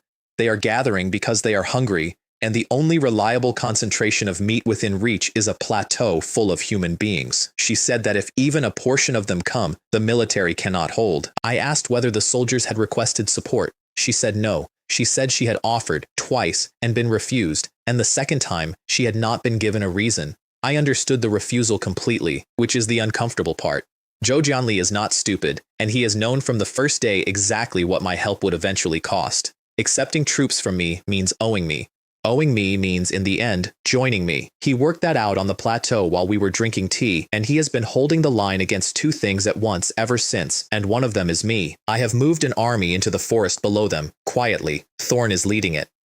I gave the order the day the Flower Highland fighting ended, and I did not put it on any forum, and I told very few people, and the only reason it was noticed at all is that observers saw troops leaving the plateau and could not account for where they went. They are sitting in that forest now, underground, where the ground allows it, not moving, because they do not need to move and do not need to eat and do not get bored, and I am waiting for one of 2 things. Either the colonel breaks and asks, in which case I arrive as the answer to a request, and every one of those 1,000 disciplined soldiers watches an army of the dead save their lives, and after that the conversation about what happens next is a very short conversation, or he does not ask, and the trolls come through, and I arrive afterwards, and there is no conversation at all. I want to be honest about which of those I am hoping for. I do not know. I have told myself for months that I want the North because those soldiers are disciplined and trained and can train others, and that is true, and it is a good reason, and it is the reason I have given out loud to everybody who has asked. But I have had an army sitting in a forest underneath a man who refuses to ask me for help for weeks, doing nothing, waiting. That is not the behavior of somebody hoping he asks. I still have not told Mei Lin that my talent has levels. I want to finish by being accurate about her, because I have described her as dangerous several times in this account, and I do not think I have been fair. Here is the full list of things she has done to me. She has never taken a single item that was not hers. She has never withheld a report. She has never once, in 18 months of running my entire economy with no supervision that would have caught her, moved a number in her own favor. I have looked. I have had it looked at by people who did not know why they were looking. She stops me from doing stupid things roughly twice a month and has never once made me feel stupid while doing it. She predicted the defection on Flower Highland months before it happened, and rather than telling me, which would have achieved nothing, she quietly changed what categories of information were shared with new recruits, and that decision is the only reason 6 gold rank vampires flew into a trap instead of into a lightly defended island. She built my entire trade network out of nothing, invented the fiction that keeps 2 kingdoms from destroying me, and negotiates like her parents apparently did for a month without stopping. And here is the other list. Every senior appointment in my organization is a person who owes their position to her. Everyone. Lin Shui on the northern border, Mei Xiaojun on the coast, who is older than her and calls her sister Lin. The people below both of them. She encouraged me to fund Jasui as a rival to herself, and I believe that was genuine. And I also believe she did it because a person who is the only capable subordinate in an organization is a person who gets looked at. She is, by her own description, the de facto leader of everything except the army, and not the leader in name, and she has told me that the gap between those two things is a problem. She was telling me that, so that I would fix it, and she has never asked for anything. That is the part that keeps me awake, if I am honest, not the maneuvering. The maneuvering is fine, it is competent, it is what I would want from somebody in her position, and it has never once cost me anything. It is that in 18 months, she has not asked me for a single thing for herself. Everybody wants something. Jasui wants a title and says so. Mei Xiaojun wants to not be second and says so. Xiaohua wants to keep her job and is terrified of losing it, and it is written on her face at all times. I have no idea what Mei Lin wants. And so I have not told her about the talent, and I have told myself a number of reasons why, and the true one is very simple and not flattering. The talent is the only thing I have that she does not the army. She could run the army better than I do, and both of us know it. Not the territory, which she handed me on the second conversation. Not the strategy, which is hers, or the trade, which is hers, or the diplomacy, which is entirely hers. I have a thing that grows in a world where nobody else's does, and I am keeping it in my pocket like a man keeping a coin in his shoe. She knows I am keeping something. She has known for a long time. When I avoid her in order to use the talent, she does not follow, and she once said, without any particular emphasis, that knowing too much about certain things is not a good idea. She has been telling me for a year that she is not going to look, and I have been not telling her for a year anyway. I think that is the actual relationship, not employer and employee, not lord and vassal. 2 people who saved each other in the first month, who have never lied to each other about anything material, and who are each holding one thing back, and who both know it, and who have silently agreed that this is a workable arrangement. I do not know how long that holds. I know that on the day it stops holding, she will have thought about it for considerably longer than I will have. Graka is still out there somewhere with his oath. And I am, after everything, a man who cannot fight. That is the part I want to leave you with, because I have watched it be true in every single scene of this account, and I have never once been able to change it. Thorn took the plateau, Brenna sealed the breach, Jin Kai built the bridge and won the desert. Mei Lin Reed the colonel, invented the mercenary company, caught the vampire over open water, and predicted the betrayal months before it happened. Mei Xiaojun opened the sea. Jasui bought himself a title with my puppets. Viridian killed a creature older than the kingdom. I watched all of it. I read the panels, and I did the arithmetic, and I said yes to the right people, and when there was 1 of something, I made it into 6. That is the whole of my contribution. It turns out to be enough, on a world that eats planets, to end the year owning a swamp, a desert, a coastline, a plateau, and a bloodline. There are 4 things standing between me and everything after this, and I want to name them properly, because I have spent this entire account describing problems I solved, and it would be dishonest to end without the ones I have not. The first is the Mage Tower. 1 building, 1 blueprint. Everything else on the city requirement list I can build, buy, mine, kill for, or wait out, and the whole structure is held up by a piece of paper that nobody who owns one will ever sell, because gifting it to somebody important is worth more than any price a stranger can offer. Behind that door is the city tier. Behind the city tier is the Nether God Tower, which breaks the corpse ceiling permanently. Behind that is gold rank production, and the gold rank ships sitting grayed out in my shipyard, and the Sea Fortress, which is a territory that moves. An entire empire is waiting on a document. I find that funnier than I should. I spent my whole first life waiting on documents. The second is the corpse wall, which has not gone anywhere. Every soldier I own began as something that died. My best units require the best corpses, and I cannot manufacture those. And until the tower is built, the ceiling of my entire faction is set by the strongest thing that has recently died within reach of me. I have 5 million soldiers, and I cannot make one of them better. The third is that I have no people, not no population. I have hundreds of thousands of living beings under my authority now. Natives and earthlings and lizardmen and snake people and a plateau of humans. But my capital, the actual heart of everything I own, is a city of bone with a garden in the back, and nothing living wants to live in it, and nothing living will ever be born in it. My faction does not have children. There is no next generation of my army, only the next batch. I noticed the hole on a mountain, watching a colonel teach strangers to read. I have not closed it. I do not know how to close it. And the vampire's remark about our descendants not inheriting the Lord ability means the hole may be considerably larger than I thought and may be underneath everybody from my planet, not just me. The fourth is Graka. He is still out there. He broke off twice with his force intact both times, and both times he shouted the same promise at my wall. I have not heard anything about him in a long time. I have people watching for him, and they have found nothing, and the last time I saw him he was walking away from a valley full of his own dead allies, having learned, from me, that you do not throw bodies at a wall. I taught an enemy that lesson personally, twice, at length. And somewhere north or west of me, there is an orc who has spent a year thinking very hard about a man who wins by waiting. There is one last thing I want to put down, and it is the question I get asked most often by the few people who are close enough to ask me anything. They want to know what it is like to command the dead, and the honest answer is that it is not like commanding anything. It is like being the only awake person in a very large building. I will try to describe it properly. When I give an order, nothing pushes back, not resistance, not enthusiasm, not a question, not a delay. The order goes down, and the thing happens, and it happens at exactly the speed the physical world allows, and not 1 second slower, and no part of the process involves anybody deciding whether they want to. There is no morale to manage. There is no rumor. Nobody is homesick. Nobody has a brother in the third rank they are worried about. Nobody gets drunk. Nobody gambles. Nobody deserts. Nobody sells information. Nobody has a bad week. I have never in 18 months had to persuade a single one of my soldiers of anything. Living commanders spend most of their working life on that. All of it. The speeches, the discipline, the visible presence, the sharing of hardship, the entire performance of leadership exists to make a group of frightened people continue to do a thing that every instinct they have is screaming at them not to do. I have never had to perform anything, and what nobody tells you is that this is lonely in a way that is difficult to explain to somebody who has not had it, because the flip side of nothing pushing back is that nothing confirms anything either. When I make a good decision, no one is impressed. When I make a bad one, no one warns me. My commanders will tell me a plan is flawed if I ask them in flat, accurate terms, and Jinkai in particular will drop his own work the instant it is shown to be wrong without any feeling about it at all. But there is no atmosphere in my army. There is no mood. I cannot walk through my own camp and feel whether things are going well, because there is no thing there to feel. 5 million soldiers standing in silence in the dark generate exactly as much sense of confidence or unease as 5 million chairs. The heroes are different, and that difference is the reason I keep making them, and it may be the reason I keep making them. Thorn admits when he is wrong. Brenna is precise and dry, and once told me to step back in a tone I could hear something in.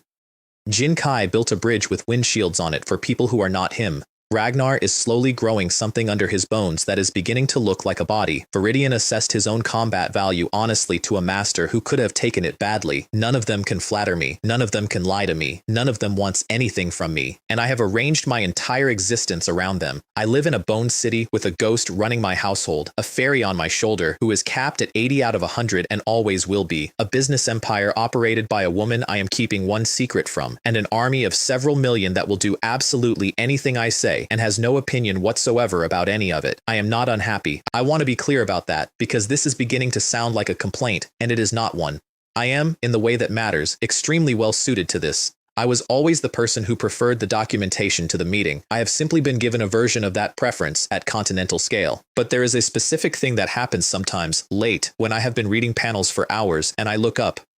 The garden is out the back and the fairies are asleep.